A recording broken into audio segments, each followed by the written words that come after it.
நம்ம தொடர்ந்து முதல் வாரத்தில் படைப்பில் முழு படைப்புலையும் தேவனுடைய ஆளுகையை குறித்தோம். இந்த உலகத்தில் ஆளுகிறவர் யார் அப்படிங்கிறதுல சர்வவல்ல தேவனாகிய கர்த்தர் தான் ஆளுகை செய்கிறார். அவர் தான் இந்த பூமியிலையும் உலகத்திலையும் உலகத்தில் இருக்கிற எல்லா காண்கிறது காணாத எல்லாவற்றையும் ஆளுகை செய்கிற ராஜரீகம் பண்ணுகிற ஒரு சர்வவல்ல தேவனாக சிங்காசனத்தில் வீற்றிருக்கிறவராக அவருடைய ஆளுகைக்குள்ளே தான் முழு உலகமும் எல்லா அண்ட சராசரங்களும் இயங்குது. அவர் ஆளுகை விட்டு எதுவுமே நம்ம விலகி போகலைங்கிறத நம்ம தியானிக்கிறோம். அதில் குறிப்பாக படைப்புகளாக எல்லா படைப்புகளும் எப்படி தேவனுக்கு கீழ்ப்படிது, தேவனுடைய ஆளுகைக்குள்ளாக எப்படி இருக்கிறது அப்படிங்கிறது முதல் வாரத்திலையும், கடந்த வாரத்தில் அந்த தேவனுடைய ஆளுகை குறிப்பாக தனி மனித வாழ்க்கையில் ஒவ்வொரு மனிதனுடைய வாழ்க்கையிலும் அவருடைய ஆளுகை எப்படி செயல்படுது. தனி மனிதன் தான் சுயம் போல விருப்பத்தின் போல செய்கிறத அவன் நினைத்தால் கூட தேவனுடைய ஆளுகைக்குள்ளே தான் அவனும் இருக்கிறான் அப்படிங்கிறத குறித்து நம்ம கடந்த வாரத்தில் தியானித்தோம். அதனுடைய தொடர்ச்சியாக இந்த வாரத்தில் முக்கியமாக இது மூணாவது அந்த ஆளுகையில் மூணாவதாக பிரசங்கம் இது. இதில் பார்த்தீங்கன்னா இது முன்னையோட முடிவு ஆகும். முக்கியமாக பார்த்தீங்கன்னா கடவுளுடைய ஆளுகை படைப்பில் மாத்திரல்ல, தனி மனித வாழ்க்கையில் மாத்திரல்ல, மனிதனுடைய ரட்சிப்பில் எப்படி கடவுளுடைய ஆளுகை இருக்கிறது, ஒரு மனிதனுடைய ரட்சிப்புலையும் கடவுளுடைய ஆளுகை எப்படி செயல்படுங்கிறதும் நம்ம இந்த நாளில் நம்ம தியானிக்கலாம். நம்ம தியானிக்கிறதுக்கு முன்பாக தேவனுடைய இரக்கத்திற்காகவும் கிருபைக்காகவும் நம்ம ஜெபித்து அவருடைய ஒத்தாசைக்காக ஜெபித்து நம்ம இந்த வார்த்தையை தியானிக்கலாம். எங்கள் கிருபை நிறைந்த நல்ல தேவனே, எங்கள் மகா பரிசுத்தமுள்ள ஆண்டவரே, மாறாத நித்திய முடிவற்றவரே, அனாதியாய் என்றென்றும் நித்திய நித்தியமான தேவரே, ஆண்டவரே, இந்த உலகத்திலே எல்லாவற்றையும் ஆளுகை செய்கிற எங்கள் மகா உன்னதமான தேவனே, இறையாண்மை உள்ள கடவுளே, சர்வ ஏகாதிபத்தியமான தேவனே, உம்மை நன்றியான இருதயத்தோடு நாங்கள் துதிக்கிறோம்.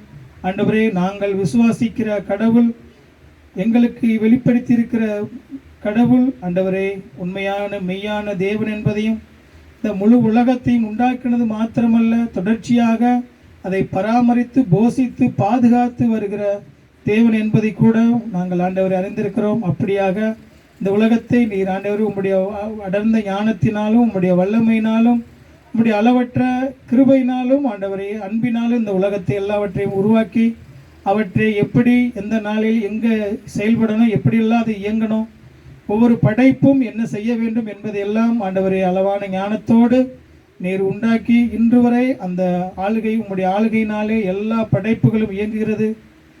உம்முடைய ஆளுகையை விட்டு உலகத்தில் எந்த விதமான ஒரு படைப்பும் விலகி செல்லவில்லை.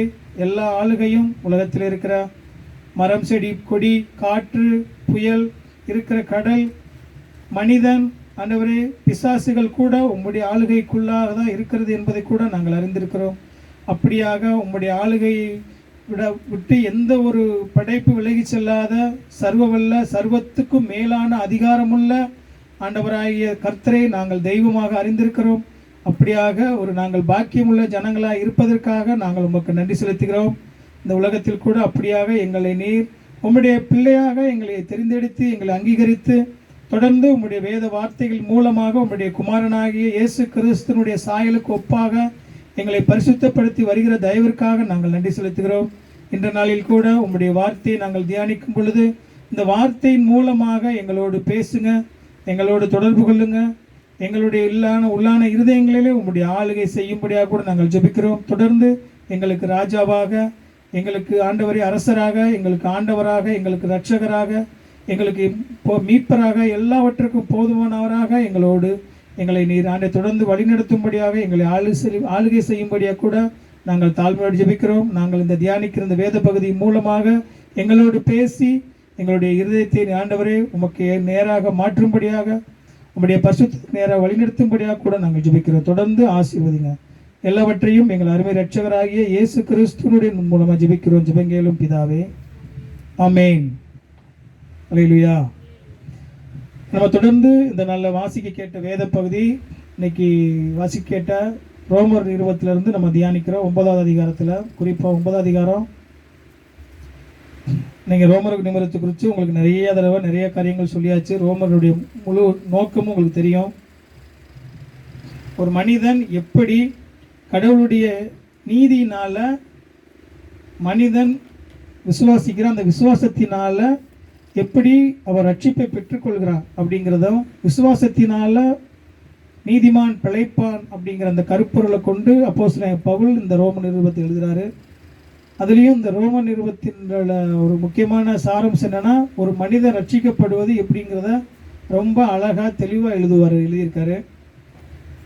அதனால் ஒரு மனிதன், பாவியான மனிதன் எப்படி மனிதன் மீட்கப்பட முடியும், ரட்சிக்கப்பட முடியும் அப்படிங்கிறத கருப்பொருள். அதுலேயும் பார்த்தீங்கன்னா குறிப்பாக இந்த ரோம நிருபத்தில் முதல் 8 அதிகாரங்களில் ரட்சிப்பை குறித்து பேசுகிறாரு. நல்லா நீங்கள் கவனிச்சிங்கன்னா, அப்போஸ்தலன் பவுல் 1ஆம் அதிகாரத்துலேருந்து 8ஆம் அதிகாரம் வரைக்கும் சுவிசேஷத்தை ஆரம்பித்து எல்லா மனுக்குலமும் எப்படி பாவத்தில் இருக்குது, இந்த மனுக்குலை எப்படி மீட்கப்படணும் அப்படிங்கிறத குறித்து, அவர் இந்த பாவத்தில் இருக்கிற மனிதனுக்கு எப்படி மீட்பெல்லாம் கடவுள் உண்டு பண்ணியிருப்பாருங்கிறத குறித்து ரட்சிப்பை குறித்து பேசுகிறார் முதல் 8 அதிகாரங்கள். அதுலேயும் குறிப்பாக 8ஆம் அதிகாரத்தில் ஒரு ரட்சிக்கப்பட்ட ஒரு மனிதனுக்கு நல்லா பார்த்தீங்கன்னா இந்த 8ஆம் அதிகாரம் ரொம்ப ரொம்ப முக்கியமான, நீங்கள் எல்லாமே கடவுளுடைய வார்த்தை தான்.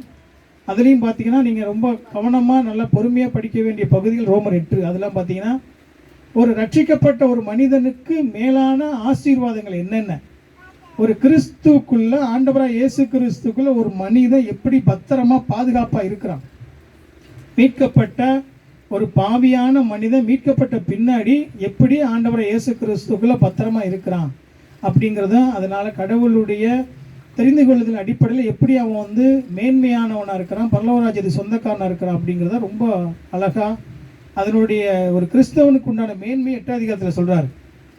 8ஆம் அதிகாரத்தில் சொல்லி முடித்தோடனே அவர் அடுத்த இந்த அதிகாரத்தை சொல்லிட்டு பவுல் வந்து உடனே நீங்கள் ரட்சிக்கப்பட்டீங்க, மீட்கப்பட்டீங்க, அதில் நீங்கள் எப்படிலாம் இருக்கணும்னு சொல்லி ஒரு நடைமுறை சத்தியங்களுக்கு போகலை. இந்த சொல்லி முடித்தோடனே பவுல் எங்கே போகிறாருன்னா 9ஆம் அதிகாரத்தில் நீங்கள் தெரிந்து கொள்ளப்பட்டது எப்படி, ரட்சிக்கப்பட்ட நீங்கள்லாம் எப்படி நீங்கள் தெரிந்து கொள்ளப்பட்டீங்க, நீங்கள் எப்படிலாம் மீட்கப்பட்டீங்க, கடவுளுடைய முன் அனாதி தீர்மானத்தில் உலகத்தோட்டத்திற்கு முன்பாகவே ஒரு விசுவாசி எப்படி தெரிந்து கொள்ளப்பட்டா அப்படிங்கிறத, அன்றைக்குள்ள யூதர்களுடைய வாழ்க்கையிலிருந்து அந்த யூதர்களுடைய அவங்க வாழ்க்கையில் எப்படியெல்லாம் அவங்க தெரிந்து கொண்டாங்க. அதனால தான் நிறைய சம்பவங்கள் அதில் வந்து பவுல் கோட் பண்ணி நிரூபித்து பலமாக எழுதுறாரு. யார் அப்புறம் மாம்சத்தின்படி சந்ததினா எப்படி, அதில் எப்படி அவங்க ஈசாக்கையும் அவர் ஆகாருடைய இஸ்மவேலிருந்து எப்படி அவர் தெரிந்து கொண்டார், ஏசா யாக்கோபா எப்படி பிறந்தாங்க, அவங்கள மூத்தவனுக்கு தானே கிடைக்கணுங்க, எப்படி இளைவனை தெரிந்து கொண்டார், இதெல்லாம் எப்படி கடவுளுடைய கிருபையினால தெரிந்து கொள்ளப்பட்டோம். அதுபோல் முழு உலகத்திலும் பாவியான உலகத்தில் நீங்கள் நானும் மாத்திரம் எப்படி கடவுளுடைய கிருபையினால் தெரிந்து கொள்ளப்பட்டோம், எப்படி இந்த நம்ம நரக ஆக்கினைக்கு தண்டிக்கப்பட வேண்டிய நம்ம வந்து எப்படி மீட்கப்பட்டு அவருடைய சொந்த குமாரனா அவருடைய பிள்ளையா புத்திர சுவிகாரத்துக்கு நம்ம தெரிந்து கொள்ளப்பட்டோம் அப்படிங்கிறதும் இந்த அதிகாரத்தில் நம்ம ரொம்ப விளக்கமாக ரொம்ப அவர் எழுதுறாரு. அதுலேயும் இதில் நீங்கள் ரட்சிப்பை குறித்து பேசும்போது கொஞ்சம் பேனங்க திருப்பி பேன ரட்சிப்பை குறித்து பேசும்போது இந்த ரட்சிப்பும் இன்றைக்கெல்லாம் உலகம் சொல்கிற மாதிரி ரட்சிப்பு வந்து மனிதன் விரும்பினா அவன் வந்து ரட்சிக்கப்படலாம். முக்கியமான காரியங்கள் நீங்கள் புரிஞ்சுக்கோங்க. வேண்டாம் புரிஞ்சுக்கோங்க.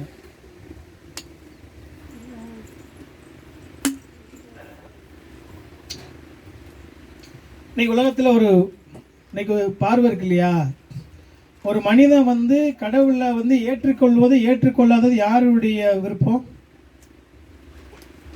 ஒரு மனிதன் வந்து நம்ம கடவுள்கிட்ட போய் கடவுளுடைய வார்த்தையை சொல்கிறோம், கடவுளை ஏற்றுக்கொள்வது ஏற்றுக்கொள்ளாத யாருடைய விருப்பம்?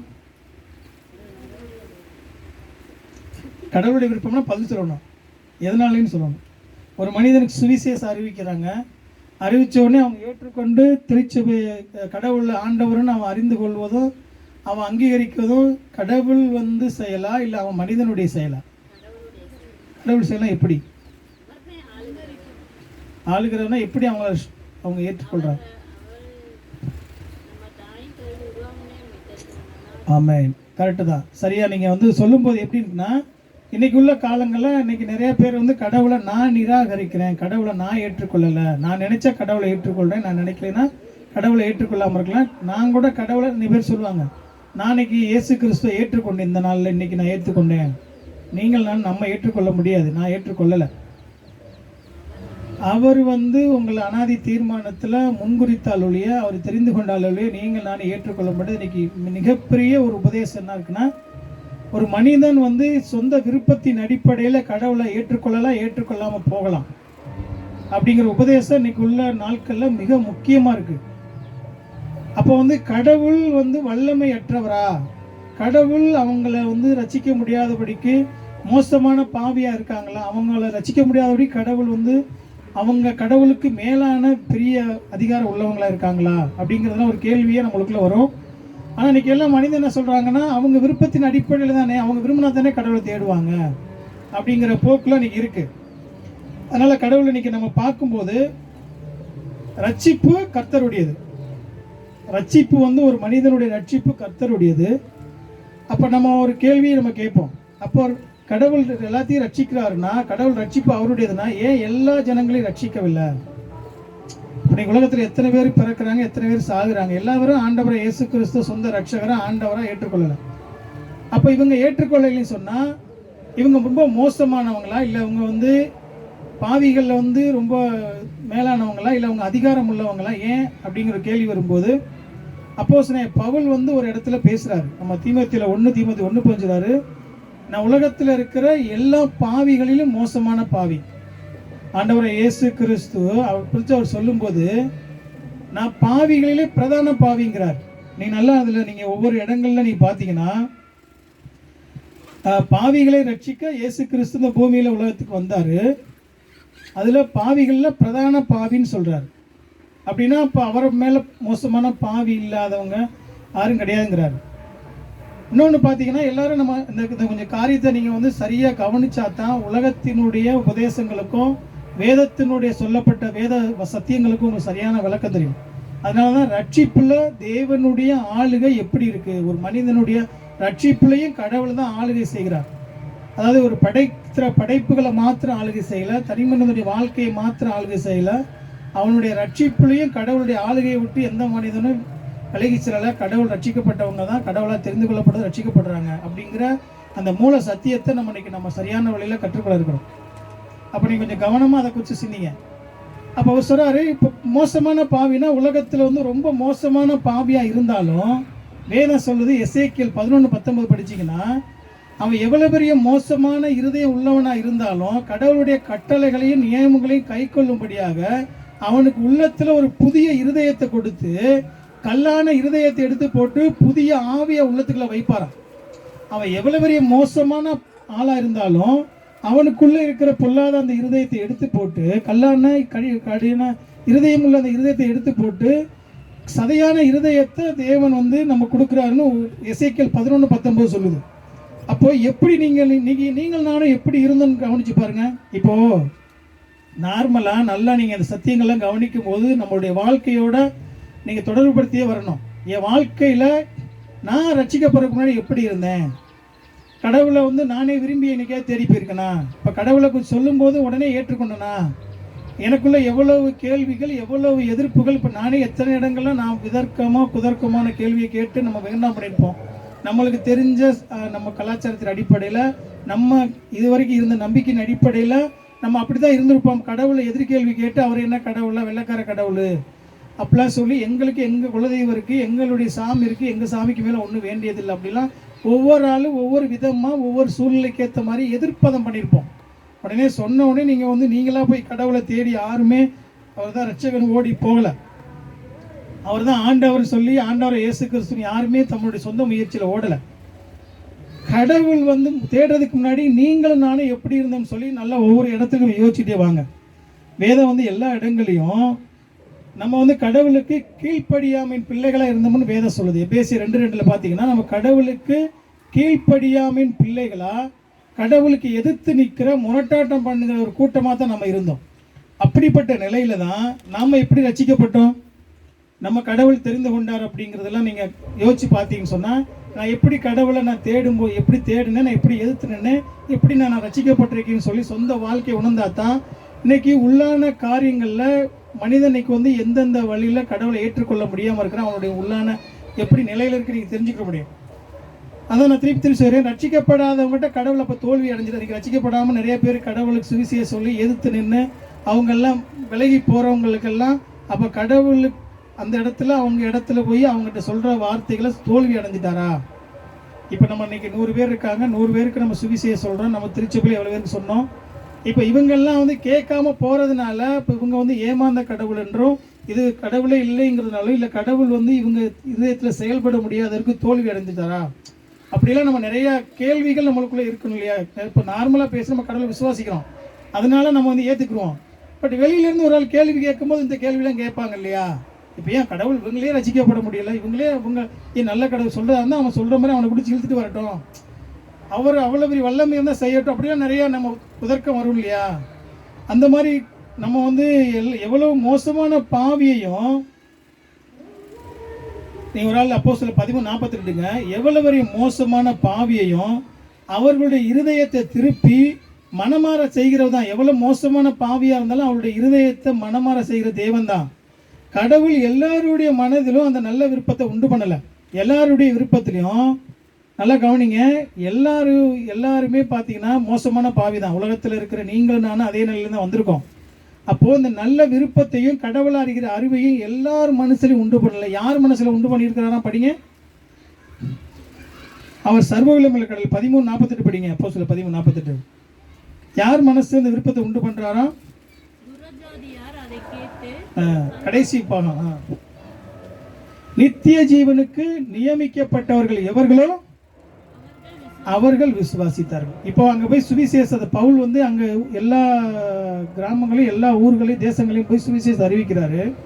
அங்கே சுவிசேஷம் அறிவிக்கும் போது அங்கே கடைசி பரிசுத்தாவின் ஒரு வார்த்தையை பதிவு பண்ணுறார். என்ன பதிவு பண்ணுறாருன்னா, நித்திய ஜீவனுக்கு நியமிக்கப்பட்டவர்கள் எவர்களோ அவர்கள் விசுவாசித்தார்கள். ஏன் எல்லாரும் ரசிக்கப்படலை? நல்லா திருப்பி பாருங்க. யார் கடவுளுடைய வார்த்தை எல்லாரும் கேட்குறாங்க, எல்லாரும் கேட்டிருக்காங்க, அவங்களுக்கே உணர்வடையலை. எல்லாரையும் உணர்வடையலை. கடவுள் மேலே விசுவாசியாக வரல. சிலர் மாத்திரையே விசுவாசித்தாங்க. ஏன்னா நித்திய ஜீவனுக்கு நியமிக்கப்பட்டவர்கள் எவர்களோ அவர்கள் மாத்திரம்தான் விசுவாசிக்க முடியுமா? ரொம்ப வேதம் ரொம்ப தெளிவாக சொல்கிற முக்கியமான வார்த்தை. உலகத்தில் இருக்கிற எல்லா மனிதனும் ரட்சிக்கப்பட முடியாது. அந்த ரட்சிக்கப்பட முடியாதுங்கிறதுல கடவுளுடைய அந்த ஆளுகையை சரியாக நீங்கள் புரிஞ்சாதான் உங்களுக்கும் எனக்கும் கொடுத்த ரட்சிப்பினுடைய மகத்துவத்தை நீங்கள் சரியான உள்ள புரிந்து கொள்ள முடியும். கடவுள் உங்களுக்கு என்ன தர்றாரா? 1 யோவான் 5:20 எடுங்கிறாரு. அதில் சொல்கிறாரு, நாம் சத்தியம் உள்ளவரை அறிந்து கொள்ள தேவனுடைய குமாரன் நம்ம சத்தியமான கடவுளை அறிந்து கொள்ள தேவனுடைய குமாரன் உள்ளத்துக்குள்ளே நம்மளுக்கு புத்தியை தர்றாராம். நம்மளுக்கு புத்தியை கொடுக்கறதுனால தான் நம்மளால் கடவுளை விசுவாசிக்க முடியுமா? குமாரன் நம்ம உள்ளத்துக்குள்ளே நம்மளுக்கு கடவுளை விசுவாசிக்கிற விசுவாசத்தினுடைய இருதயத்தை அந்த புத்தியை உங்களுக்கு கொடுக்கலன்னு சொன்னால் நீங்கள் விசுவாசிக்க முடியாதுன்னு சொல்லி 1 யோவான் 5:20 சொல்லுது. அதே 2 தெசலோனிக்கேயர் 3:2 சொல்லுது, விசுவாசம் தேவனுடைய ஈவு தான், ஆனால் அது எல்லா இடத்துலையும் இல்லையே. ஏன் இல்லை? எல்லாருக்கும் அதை கொடுக்கல. எல்லாருமே விசுவாசிக்க முடியாது. கடவுள் எல்லாருக்கும் இந்த ஈவை கொடுக்கல. ரட்சிப்பை தம் சித்தத்தின்படி தான் செய்கிறான்னு சொல்கிறார்.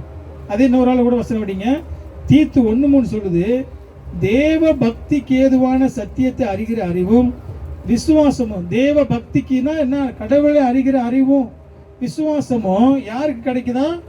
விசுவாசமும் தேவனால் தெரிந்து கொள்ளப்பட்டவர்களுக்கு தான் உண்டாகுமா? மறுபடியும் அதை நல்லா கவனிச்சு பாருங்க. கடவுளுக்கு ஏன்னா தேவ பக்திக்கு ஏதுவான சத்தியத்தை அறிகிற அறிவு விசுவாசமும் தேவனால் தெரிந்து கொள்ளப்பட்டவர்களுக்கு மட்டும்தான் உருவாகுமா? எல்லாருக்கும் உருவாகலாம். அதாவது கடவுளுடைய சுவிசேஷத்தும் இதனுடைய மகிமையும் ரட்சிப்பையும் கடவுளுடைய வல்லமையும் நீங்கள் புரிந்து கொள்ள முடியும். இதன் மூலமாக இதனுடைய சத்தியத்தையும் புரிந்து கொள்ள முடியும். இப்போ நீங்கள் ரோமர் அதிகாரத்தில் இப்போ எடுங்க 9 அதிகாரத்தை. 9 அதிகாரத்தில் ஒரு ஸ்டேட்மெண்ட் சொல்கிறாரு. 9 அதிகாரத்தில் 8-9 சொல்கிறாரு. ஒரு ஆள் படிங்க. ரோமர் அதிகாரம் 8-9 அதிகாரம் 8ஆம் வசனமும் 9ஆம் வசனமும் மட்டும் படிங்க. கொஞ்சம் வேகமாக எடுங்க. நல்லா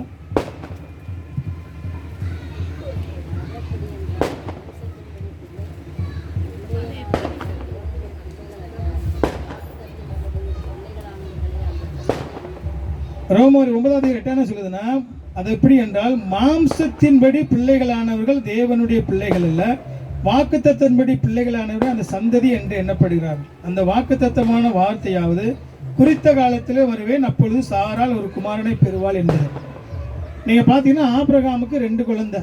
முதல் குழந்தை பார்த்தீங்கன்னா ஆகாருக்கு பிறந்த இஸ்மவேல் தான் முதல் குழந்தை. உண்மையாக சொல்லப்போனால் மாம்சத்தின்படி பார்த்தீங்கன்னு சொன்னால் அவன் தான் அந்த சுதந்திர வீதத்துக்கு, அவனுடைய சுதந்திர பங்குக்கு முக்கியம் முதல் ஆள். இப்போ தெரிந்து கொள்ளப்பட்ட இஸ்ரவேல் ஜனங்களை எதில் வர்றாங்க? ஈசாக்குனுடைய சந்ததியில தான் அந்த இஸ்ரவேல் தேசமே வருது. இஸ்ரவேல் தேசத்துக்கு கடவுள் விளக்கப்படுத்துறாரு இந்த அதிகாரத்தில். நீங்கள் எப்படி வந்து தெரிந்து கொள்ளப்பட்டீங்க? புறஜாதியை வந்து நீங்கள் தெரிந்து கொண்டது பாவம்னு அவங்க சொல்கிறாங்க. ஏன்? நாங்கள் தானே இஸ்ரவேலர், நாங்கள் தான் யூதர், யூதர்களை தானே கடவுள் எங்களை தானே தேவனுடைய பிள்ளையை தெரிந்து கொண்டாரு. எப்படி புறஜாதியாக அவங்க வந்து கடவுளால் தெரிந்து கொள்ளப்பட்டிருக்க முடியும்? எப்படி இயேசு கிறிஸ்துனால அவங்க வந்து ரசிக்கப்பட முடியும்னு அவங்க கேட்கும்போது அந்த பவுல் அவங்களுக்கே அந்த விளக்கத்தை சொல்கிறாரு. சில வசனம் நீங்கள் அந்த முன்னாடிலாம் படித்து பார்த்தீங்கன்னா அவர் சொல்கிறாரு. அதுக்கு நீங்கள் நான் 4 வசனம்லாம் படித்து பார்த்தா நல்லா தெரியும். இஸ்ரவேல் அவர் என்னென்ன மாம்சத்துப்படி இனத்தார் எல்லாத்துக்கும் அவங்க சொல்லி பிதாக்கள் அவருடையவர்களேன்னு சொல்லிட்டு சொல்கிறார். என்னென்னு பாருங்க. அதாவது இஸ்ரவேலரே, புத்திர சுவிகாரமும் மகிமையும் உடன்படிக்கைகளும் நியாயப்பிரமாணமும் தேவாராதனையும் வாக்கு தத்தங்களும் அவர்களுடையவர்களே. அதாவது ஒரு 9 காரியத்தை அவங்க ஆசீர்வாதத்தை சொல்கிறார். இந்த ஆசீர்வாதமெல்லாம் உங்களுக்கு தான், உங்களுடையது தான். ஆனால் நீங்கள் உங்களுக்கு எப்படி வந்துச்சுது அப்படி பார்த்தா உங்களுக்கு வரதா இருந்தால் முன்னாடி, அதுக்கு முன்னாடி இஸ்ரவேல் நீங்கள் வர்றதுக்கு முன்னாடி வந்து ஆகாருடைய பிள்ளை இஸ்மவேல் தானே வாக்கு தத்து முதல் மாம்சத்தின்படி பிள்ளை. அது மாம்சத்தின்படி இல்லை, வாக்கு தத்தத்தின்படி சொல்லப்பட்ட ஈசாக்கு தான் அந்த சந்ததின்னு சொல்லி நிரூபிக்கிறார். அதே இடத்துல அதே வசனத்தில் 2வது சொல்றாரு, யாக்கோபு ஏசாவையும் சொல்லிட்டு, யாக்கோபு ஏசாவு, ஏசா முதல் பிள்ளை, 2வது யாக்கோபு. ஆனால் முதல்ல வந்து சுதந்திர வீதம் வந்து யாக்கோபுக்கு கிடைக்கக்கூடாது, ஏசாவுக்கு தான் கிடைக்கணும். அப்போ ஏசாவுக்கு கிடைக்காம கடவுள் அவனை பிறக்கிறதுக்கு முன்னாடியே அவன் கருவில் இருக்கும்போதே, நல்வினை தீவினைன்னு தெரியாமல் இருக்கும்போதே, கருவில் உருவாருக்கு முன்பாக 2 குழந்தை உன்னுடைய வகுத்தில் பிறக்கும். அந்த குழந்தைகளை மூத்தவனை இளையவன் சேவிப்பான்னு எனக்கு வேதம் சொன்னதை அவங்களுக்கு வந்து விளக்கப்பட்டு சொல்றாரு.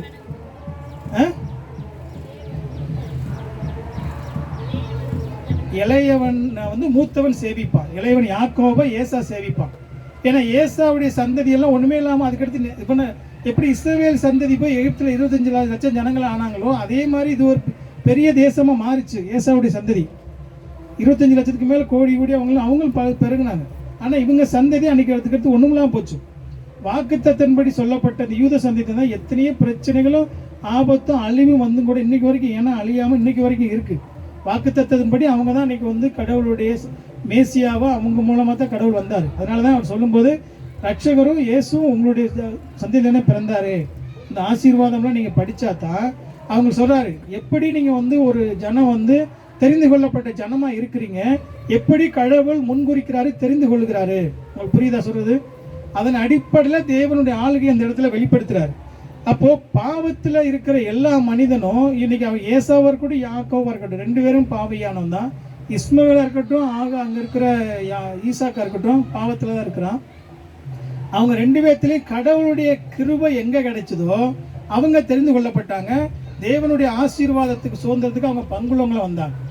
இன்னைக்கு நீங்களும் நானும் உயிருள்ள இருக்கிற எந்த மனிதனும் இந்த உயிரற்ற அந்த மண்ணுக்கு சமானமான மனுஷன் தெரிந்து கொள்ளப்படுவதற்கு முன்னாடி நீங்கள் நானும் ஒரே நிலை தான். நீங்கள் நானும் இந்த உலகத்தில் தெரிந்து கொள்ளப்படுவதற்கு உலகத்தில் இருக்கிற மனிதனை போல நீங்களும் நானும் அதே நிலையில் தான் இருக்கிறோம். நம்மளுடைய நிலை வந்து முடிவு நேரடியாக விட்டோம்னு சொன்னால் நம்மளுடைய முடிவு வந்து நித்திய நரகம்தான். இதே நிலையில் கடவுள் எந்த விதமான மீட்பை உண்டு பண்ணலைன்னு சொன்னால் நம்மளுடைய முடிவு நித்திய நரகம்தான். அவர் திருப்பி அவர் சொல்கிறாரு, கடவுளுக்கு இந்த சுவிசேஷத்தை சொல்லியிருக்கிற, அதாவது நீங்களும் வசனம் எடுங்க ஒரு அந்த வசனத்தில் சொல்கிறாரு. ரோமர் 9:10 சொல்கிறாரு பாருங்க. சாரி, எபேசியர் 2:3 படிச்சுங்க. ஒரு வசனத்தை படிச்சு கூட அந்த வசனத்தை படிக்கலாம். எபேசியர் 2:3 படிங்க.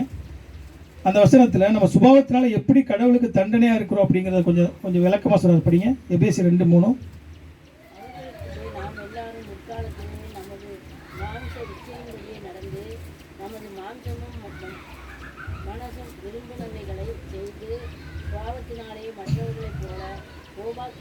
சுபாவத்தினாலே மற்றவரை போல கடவுளுடைய கோபத்துக்கும் தண்டனைக்கு மாத்திரம்தான் பங்கு.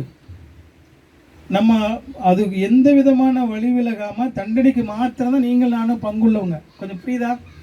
உலகத்தில் இருக்கிற எல்லா மனிதனுக்கும் இருக்கிற இல்லை, கடவுள் தம்முடைய சித்தத்தின் போக்கிலே விட்டார்னா நம்மளுடைய முடிவு நித்திய மரணம். இன்றைக்கி வந்து என்னென்னா எல்லாருமே உலகத்தில் நல்லதையே கெட்டதையே தெரிந்து கொள்ளக்கூடிய எந்த விதமான சூழ்நிலையில், ஏன்னா நம்ம வந்து கடவுளுடைய அந்த நீதியின்படி இல்லை. ஏன்னா நம்ம வந்து மனசு மாம்ச விரும்பின செய்தி கடவுளுடைய கோபாக்கின் பிள்ளைகளாக இருக்கிறோம். நம்ம கடவுளுக்கு எழுத்து நிற்கிறோம். நம்ம நல்லதை செய்ய முடியாது. இன்னொன்று, நம்ம வந்து ஒளியை காட்டிலும் இருளைத்தான் அதிகமாக விரும்புவோம். நம்ம கீழ்ப்படியாமல் பிள்ளைகள்னு சொல்லுது. நம்ம கடவுளுக்கு நம்மளுடைய இருதயமும் நம்மளுடைய எல்லா சிந்தனைகளும் புத்தியும் பிசாசானவன் குருடாக்கி வச்சிருக்கான்னு சொல்லி 2 கொரிந்தியர் 4:4 சொல்லுது.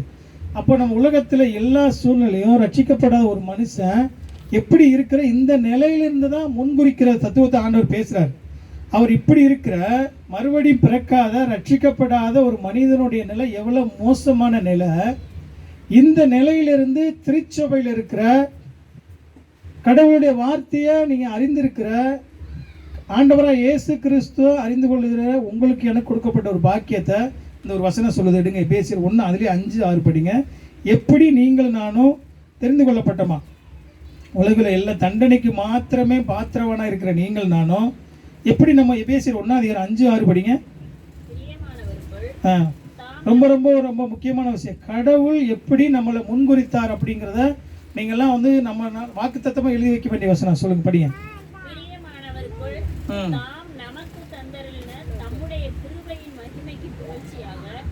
தம்முடைய தயவுள்ள சித்தத்தின்படியே நம்மை இயேசு கிறிஸ்து மூலமாய் தமக்கு சுவிகார புத்திரராகும்படி முன் குறித்திருக்கிறார். ஹல்லேலூயா. கடவுள் அவருடைய புத்திரனாக பிள்ளைகளாக ஆகும்படி அவருடைய தயவுள்ள சித்தத்தினால என்ன பண்ணியிருக்காரா? முன் குறித்துள்ளார். உங்களை என்னையும் அவருடைய பிள்ளைகளாக ஆகும்படி உங்களை என்னையும் அவர் வந்து முன் குறித்திருக்கிறாரா, நம்ம தெரிந்து கொண்டிருக்கிறார். அதாவது அந்த அந்த வார்த்தைகளெல்லாம் நீங்கள் இந்த முன்குறித்தல் வார்த்தையெல்லாம் படிக்கும்போது நம்மளுக்கு ஒரு நல்ல அப்படியே ஒரு லிங்க் ஆகணும், ஒரு சந்தோஷம் பொங்கணும். ஏன்? நீங்களும் நானும் கடவுளால் தெரிந்து கொள்ளப்பட்ட ஜனம். அன்றைக்கி எப்படி இஸ்ரவேல் ஜனங்களுக்கு வந்து பார்த்தீங்கன்னா அன்றைக்கி எவ்வளோ புறஜாதிகளெல்லாம் நாயின்னு சொன்னாங்க. நாங்கள் தான் கடவுளுடைய பிள்ளைகள்னு சொல்லி அவங்க தெரிந்து கொள்ளப்பட்ட ஜனங்கிறது. அவங்களுக்கு அதான் ஆராதனை கிடைச்சிது, அவங்ககிட்ட தான் வாக்குத்தத்தம் கிடைச்சிது, அவங்ககிட்ட தான் வேதம் இருந்தது, அவங்க தான் ஆலயம் இருந்தது, அவங்க தான் பலி செலுத்தினாங்க. அவங்களுடைய சந்ததியில் தான் கடவுள் மாம்சமாக பூமியில் மனிதனை வெளிப்பட்டார். அப்போ எவ்வளவு மேலான பாக்கியமுள்ள ஜனங்கள் அவங்க எவ்வளோ மாறுதட்டினாங்களோ இன்னைக்கு அதை சொல்லிட்டு உங்க சொல்கிறார், நீங்கள் எப்படிப்பட்ட மேன்மையானவங்க.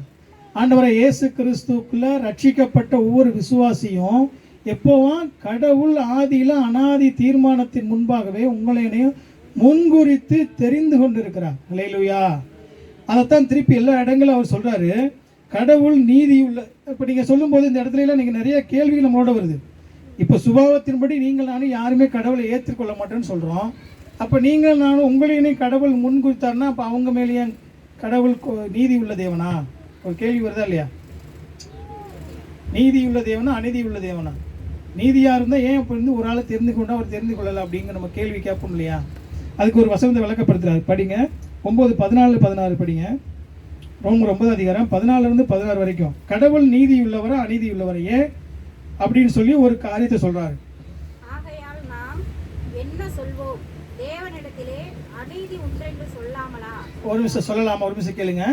இப்போ என்ன ஆச்சுன்னா, இப்போ எல்லா பேரும் நம்ம சொல்லும்போது கடவுள் முன்குறித்தவங்க ரட்சிக்கிறான்னு சொல்லும்போது ஒரு கூட்டம் மக்கள் என்ன கேட்குறாங்க, நம்ம திருச்சபையிலேருந்து கூட ஒரு பையன் நம்ம கேட்டதை நம்ம சொன்னேன். ஏன் என்ன சொல்கிறான்னா, இப்போ எல்லாரையும் ரட்சிக்கப்படலை, கடவுள் ஏன் இரக்கம் இல்லாமல் இருக்காரு? அப்போ அவங்களுடைய கேள்வியினுடைய அர்த்தம் என்னன்னா, கடவுள் வந்து அப்போ அநீதியான தேவனா? அதோடைய அர்த்தம் என்னன்னா, கடவுள் நீதி இல்லையே, அவர் நீதியான அன்பான கடவுளாக இருந்தால் அவங்களே ரட்சிக்கணும்ல அப்படிங்கிறதுக்கு தான் பவுல் இந்த இடத்துல அதுக்கு உண்மையை சொல்கிறார். படிங்க, அது எப்படி சொல்லலாங்கிறத கொடுத்து பவுல் விளக்கப்படுத்துறார். படிங்க. அவர் மோசேயை நோக்கி, எவன் மேல் இரக்கமாக இருக்க சித்தமாக இருப்பேனோ அவன் மேல் இரக்கமாக இருப்பேன், எவன் மேல் உருக்கமாக இருக்க சித்தமாக இருப்பேனோ அவன் மேல் உருக்கமாக இருப்பேன் என்றார். ஆகையால் விரும்புகிறவனானாலும் அல்ல, ஓடுகிறவனானாலும் அல்ல, இறங்குகிறவன் தேவனாலே ஆகும். ஆமா, அதுல பாத்தீங்கன்னா எவன் மேல் இரக்கமா இருக்க சித்தமா இருப்பேனோ அவன் மேல் இரக்கமா இருப்பேன், எவன் மேல் உருக்கமா இருக்க சித்தமா இருப்பேனோ. இரக்கம்னு உங்களுக்கு என்ன தெரியும்? இந்த வார்த்தையை படிக்கும்போது நம்ம என்ன பைபிளை படிக்கிறோம், இந்த வார்த்தைகள்லாம் உலகத்துல இருக்கிற நடைமுறை வார்த்தையை படிச்சுட்டு போயிடும். இரக்கம்னு உங்களுக்கு தெரிஞ்ச அர்த்தத்தில் சொல்லுங்க. இரக்கம்னு என்ன?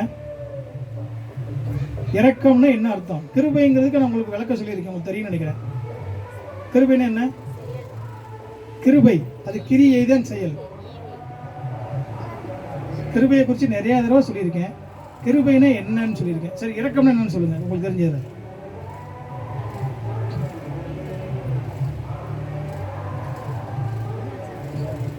இப்போ நான் கடன் கொடுத்துருக்காங்க, எனக்கு கடனை மன்னிக்கிறது இறக்கம் இல்லையா?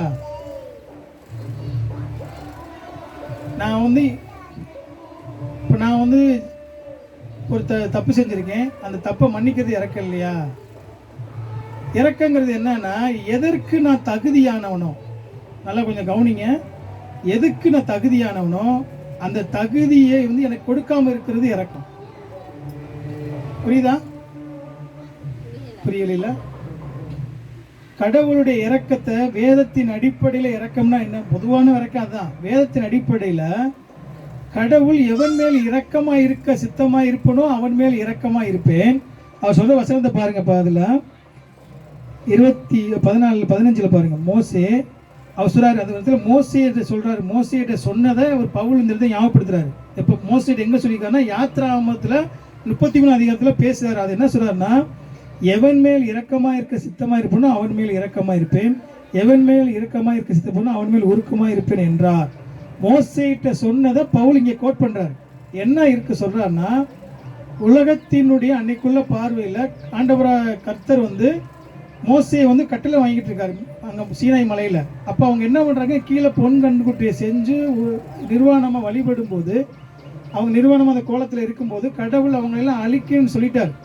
நீங்கள் 32 அதிகாரம் எடுங்க, அவங்க 32 அதிகாரம் 9வது வசனம் படிக்கணும். அவங்களாம் வணங்கா கழுத்துள்ள ஜனங்கள், அவர்களை நான் வந்து நிர்மூலமாக்கி போடுவேன்னு சொல்லி அந்த 9:10 அடுத்தடுத்து பேசுகிறாரு. யாத்ராகமம் 32:9-10.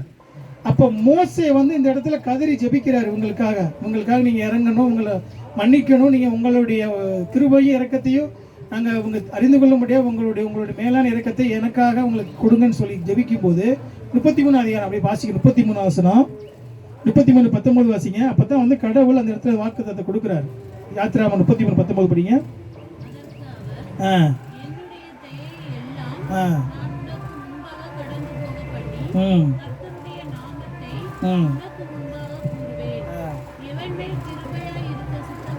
எவன் மேல் கிருபையா இருக்க சித்தமா இருப்பேனோ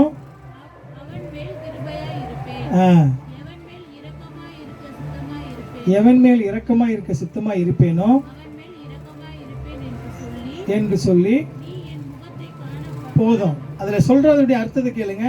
கடவுள் நீங்க ஒரு கூட்ட ஜனங்களை ரட்சிக்கிறார், முன்குறிக்கிறார்னு சொல்லும் போது நம்ம உலகத்துல என்ன சொல்றோம், அப்போ ஒரு கூட்டம் மட்டும் அவங்க என்ன நல்லவங்களா, அவங்கள மட்டும் கடவுள் நீதியான கடவுளையே அவங்கள மட்டும் தெரிந்து கொள்ளணும், அவங்களையும் தெரிந்து கொள்ளல. இப்போ என்ன கடவுள் மேல நீதி இல்லாத மாதிரி இருக்கா? இப்போ ஒரு இரக்கம் சொல்ற வார்த்தை என்னன்னா, எதற்கு இப்போ இந்த இஸ்ரவேல் ஜனங்கள் வந்து நியாயத்தின்படி பார்த்தா எதுக்கு தகுதியானவங்க? கடவுளுடைய கோபத்துக்கு அவங்க வந்து கடவுளுடைய கட்டளைக்கு மீறி அவங்க சாகுறதுக்கு தான் தயார், அவங்க தகுதி. வேற வழியில் அவங்கள வந்து கொல்லத்துக்கு முடிவு பண்ணுறாரு, ஆட்டோமேட்டிக்காக கொல்றதுக்கு எல்லாம் அவர் வந்து முயற்சி கொல்ல போறார். அந்த நேரத்தில் வந்து கடவுள்கிட்ட வேண்டி ஜெபிக்கிறனால அவருடைய இரக்கம் அந்த இடத்துல வெளிப்பட்டுச்சு. இறக்கம்னா அவர் செய்யும் எதுக்கு தகுதியானவங்களோ அந்த தகுதியானதை கொடுக்காம இருக்கிறது தான் இறக்கம்.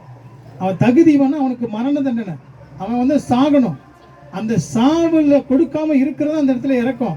அவர் அந்த இடத்துல பவுல் பேசுறது அங்கே அன்னைக்கு மோசேயிட்ட யூதர்களாக உங்கள்கிட்ட அவங்கள்ட்ட பேசுறாரு. அப்போ நீங்கள் எப்படி நீங்கள் தப்பு, உனக்கு இரக்கமாக இருந்தார் கடவுள், உங்களுடைய தகுதியாக கொடுக்க முடியாமல் பெற வேண்டிய தகுதியை உங்களுக்கு அன்னைக்கு கொடுக்கல. அதே வண்ணமாக தான் நம்ம இந்த இடத்துல சொல்றாரு, ஓடுகிறவனால் அல்ல விரும்புகிறவனால் அல்ல இறங்குகிற தேவனாலேயாம். எப்படின்னு சொல்லும்போது இப்போ நீங்களும் நானும் எதற்கு தகுதியானவங்க யோசிச்சு பாருங்க. பிறப்பின் அடிப்படையில் ஆதாமுடைய வம்சத்தில் மாம்சத்தின் அடிப்படையில் எதுக்கு தகுதியானவங்க? நரகத்துக்கு தான் தகுதியானவங்க. உண்மையா? உலகத்தில் பிறக்கிற எல்லா மனிதனும் எல்லாமே பாவ இயல்பை, ஆதாமுடைய பாவ இயல்பை சுதந்திரித்தவனா பாவியா பாவத்தோட இந்த உலகத்தில் ஆவிக்குரிய நிலையில மரித்த நிலையில பிறக்கிறான். அவனுடைய முடிவு அவனுடைய அப்படியே அதே மாதிரி கடவுள் ஒண்ணுமே இல்லாம விட்டு அப்படியே நரகம் தான். கடவுள் அநீதியானவன் எப்படி சொல்ல முடியும்னு இந்த இடத்துல பவுல் கேட்டுட்டு இந்த வசனத்தை கோட் பண்றாரு. உங்களுக்கு கவனிங்க, முதல்ல கடவுள் அநீதி உள்ளவர் அப்படி இல்லையே சொல்லக்கூடாதே. ஏன்? உங்களுக்கு அவர் அந்த இரக்கத்தை வந்து அவர் யாருக்கு கொடுக்க நினைக்கணுமோ, உன்னுடைய நீதியில தவறு கிடையாது. நீதியின் அடிப்படையில், கடவுளுடைய நீதியின் அடிப்படையில் ஒரு மனிதனும் ரட்சிக்கப்பட முடியாது. கடவுளுடைய நீதியின் அடிப்படையில் எல்லா பேரும் குற்றத்தை அனுபவிக்கணும். அவர் நீதியான கடவுள்னா நீதியின் அடிப்படையில் மாத்திரம் பார்த்தீங்கன்னு சொன்னால் ஒரு மனிதனுக்கு இறக்கம் கொடுக்கக்கூடாது. ஏன்னா தப்பு செஞ்சுருக்கான், குற்றவாளி, அவன் வந்து பாவி, அவனுடைய எல்லாமே அழுக்கும் கந்தலமாக இருக்குது. அவனுக்கு தண்டிக்க மட்டும்தான் செய்யணும். அப்போ அவருடைய இரக்கத்தை அவர் காமிக்கிறதுனால எல்லாருக்கும் ஏன் இரக்கத்தை காமிக்கலைங்கிற அந்த கேள்வி வந்து அநீதியா? கிடையாது, அநீதி உள்ளவர் அல்ல. இப்போ நீங்கள் எல்லாம் கேட்கும்போது இன்றைக்கி ஒரு கேள்வி மக்களுக்குள்ளே ஜனங்களுக்குள்ளே வருது. அப்போ சொல்கிறார் இந்த இடத்துல, அது 8:16 சொல்கிறாரு, விரும்புகிறவனான அல்ல, ஓடுகிறவனால் அல்ல, இறங்குகிற கர்த்தராலே ஆகும். எல்லாவற்றையும் தேவன் நித்திய அடிப்படையில் தான், அவர் வந்து அடிப்படையில் தான் எல்லாமே செய்கிறார். அவருடைய அனாதி தீர்மானத்தின் அடிப்படையில் தான் இது நடக்குது. அப்போ கடவுளுடைய மனிதனுடைய புத்தி சிந்தையின் அடிப்படையில், கடவுளுடைய சித்தத்தின் அடிப்படையில் அது நடக்குது. அப்போ அவங்க சொல்லும்போது, இப்போ நம்ம என்ன சுவிசேஷம் போய் எல்லாத்துக்கும் சொல்கிறோமே, அப்போ நம்ம சுவிசேஷம் சொல்லக்கூடாதா? எல்லாத்துக்கும் கடவுள் ரட்சிக்கப்பட்டாலும் ஒரு கூட்ட மக்களுக்கு தான் ரட்சிக்கணும், சுவிசேஷம் சொல்லலாமா அப்படிங்கிற ஒரு கேள்வி வரும்போது, அது நம்மளுக்கு கொடுக்கப்பட்ட நித்திய கட்டளை. நித்திய கட்டளையின் அடிப்படையில் எல்லா உலகத்தில் இருக்கிற எல்லா சகல ஜாதிகளுக்கும் நம்ம சுவிசேஷத்தை அறிவிக்க கடமைப்பட்டிருக்கோம், அது கட்டளை. அப்போ எல்லாருக்கும் அறிவிக்கும் போது அவர் சொல்கிறாரு, இப்போ நீங்கள் வந்து ஏசாயாவில் நீங்கள் கொஞ்சம் இந்த வசனங்கள் எல்லாம் கவனிங்க. ஏன்னா இப்போ ஜனங்கள் வந்து கடவுள் சொல்கிறாங்க, நம்ம சுவிசேஷம் அறிவிக்கிறோம், சில பேர் அறிவிக்காமல் இருக்காங்க. ஏதோ ஒரு வழியில் கடவுள் வந்து யாரெல்லாம் தெரிந்து கொண்டாரோ, யாரெல்லாம் முன்குறித்தாரோ, எந்தெந்த ஆட்கள்லாம் அவர் நாங்கள் தெரிந்து கொண்டாரோ அவர்களில் ஒரு ஆள் கூட மீட்காமல் இருக்க மாட்டாங்களாம்.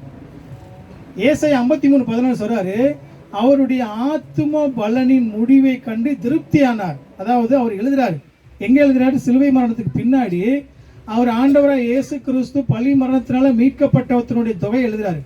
உலகத்தில் கடவுளால் தெரிந்து கொள்ளப்பட்ட ஒருவன் கூட விட்டு போகல, எல்லாருமே மீட்கப்பட்டாச்சுன்னு சொல்லி தெளிவாக சொல்கிறாரு. ஏசாயா நீங்கள் 53 அதிகாரத்தில் 11ஆம் வருஷத்தில் தெளிவாக சொல்கிறாரு. ஏன்னா நீங்கள் எல்லாம் கடவுள் சொல்லும்போது உலகத்தில் இருக்கிற எத்தனை ஜனங்கள் எத்தனை குழுக்கள் இருந்தாலும் அவங்க எல்லாருமே கடவுளுடைய ரட்சிப்புக்குள்ளே வந்தாவாங்க, அவங்க முன்குறிக்கப்பட்டெல்லாம் வருவாங்க. ஆனால் நீ சுவிசேஷம் அறிவிக்க வேண்டிய உண்மையில் விழுந்த கடமை.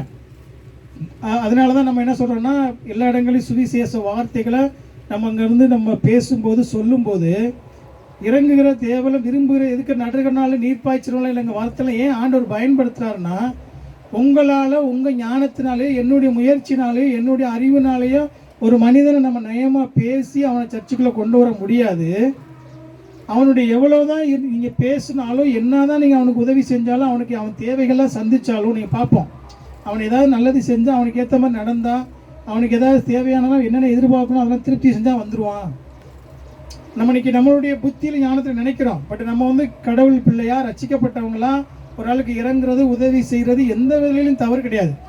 அவங்க அதனால அவங்க ரட்சிக்கப்பட்டுருவாங்கன்னு நினைக்கிறது தப்பு, ரட்சிக்கப்படுவாங்க அப்படின்னு நினைக்கக்கூடாது.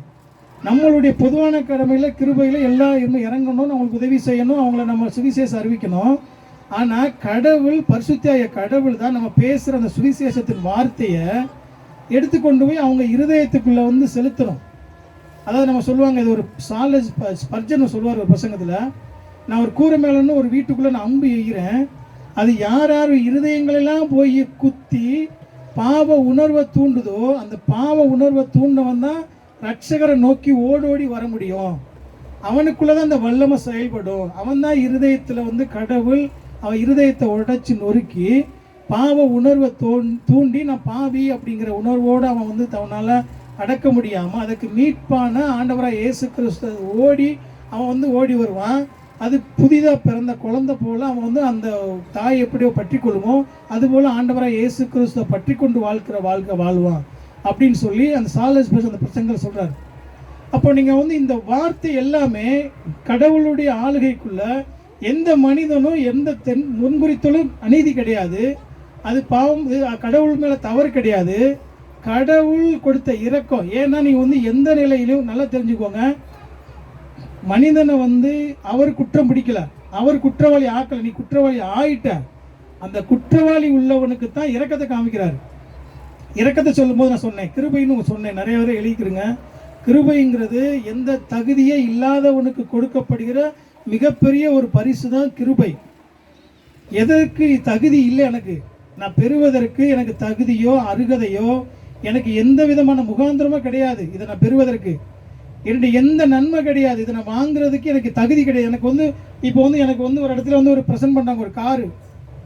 இப்போ நான் வந்து என்னை பார்க்குறாங்க, நான் சும்மா நடந்து போகும்போது என்னை பார்த்து கூப்பிட்டுட்டு ஒரு கார் கொடுக்குறான்னு என்ன அடிப்படையில் கொடுப்பாங்க? ஒரு கம்பெனியில் வேலை பார்க்குற ஒரு பெர்ஃபார்மன்ஸ் பார்ப்பாங்க, அந்த ஒரு டார்கெட் வைப்பாங்க, இதெல்லாம் ரீச் பண்ண அதெல்லாம் ஏற்ற மாதிரி. ஒன்றுமே இல்லாமல் இருக்கிறவனுக்கு சம்மந்தம் இல்லாமல் கொண்டு போய் அவங்க வந்து ப்ரைஸ் கொடுப்பாங்களா? அதாவது தகுதியே இல்லாதவனுக்கு கொடுக்கறது தான் கிருபை. கொஞ்சம் கவனமாக புரியுங்க. தகுதி, எனக்கு எதுக்கு தகுதியோ அதை கொடுக்காம இருக்கிறது இறக்கம். புரியுது? ரெண்டுக்கு அர்த்தம். இறக்கம்னா எதுக்கு தகுதியோ அதை கொடுக்காம இருக்கிறது. நான் எதுக்கு தகுதி இல்லையோ அதை கொடுக்கிறது கிருபை. அதை பெறுவதற்கு எந்த தகுதி கிடையாது நான் வாங்குறதுக்கு. இப்போ அப்படித்தான் நித்திய ஜீவனை பெறுவதற்கும் ரட்சிக்கப்படுவதற்கு நான் தகுதி கிடையாது. நான் கடவுளுடைய நீதியை பெறுவதற்கு எனக்கு எந்த நீதி கிடையாது, என்னுடைய எந்த நன்மை கிடையாது, அதற்கு எந்த விதமான ஒரு செயல் கிடையாது. ஆனாலும் கடவுள் கிருபையினால என்னை ரட்சிக்கிறார். அல்லேலூயா. அப்போ ரெண்டு காரியத்திலையும் சொல்லும்போது எப்படி வந்து கடவுள் நம்மளை ஒரு மனிதனை மீட்கிறாரு, எப்படி நம்மளை வந்து ஒரு மனிதனுக்குள்ள ஆளுகை செய்கிறாருங்கிற போது பாவியான மனிதனுக்குள்ள கடவுள் முன்குறித்ததன் அடிப்படையில் கடவுளுடைய இரக்கத்தை வெளிப்படுத்துகிறார். அதனால தான் அவன் எப்படி வந்து அந்த கடவுளுடைய பிதாவை நம்ம சொல்கிறோம், கடவுளுடைய ஆளுகையை சொல்கிறோம். ஒரு மனிதனுக்குள்ள கடவுளுடைய ஆளுகை எப்படி செயல்படுங்கிற குறித்து நம்ம பார்த்துட்டு வரோம். அப்போ எப்படிப்பட்டவங்களை கடவுள் தெரிந்து கொண்டான்னு படிச்சிருக்கீங்களா?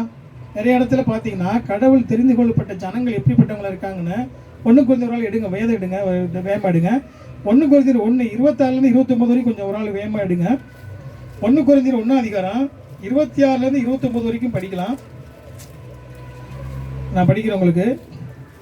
1 கொரிந்தியர் 1 அதிகாரம் 26. எப்படி எனில் சகோதரரே, நீங்கள் அழைக்கப்பட்ட அழைப்பை பாருங்கள்.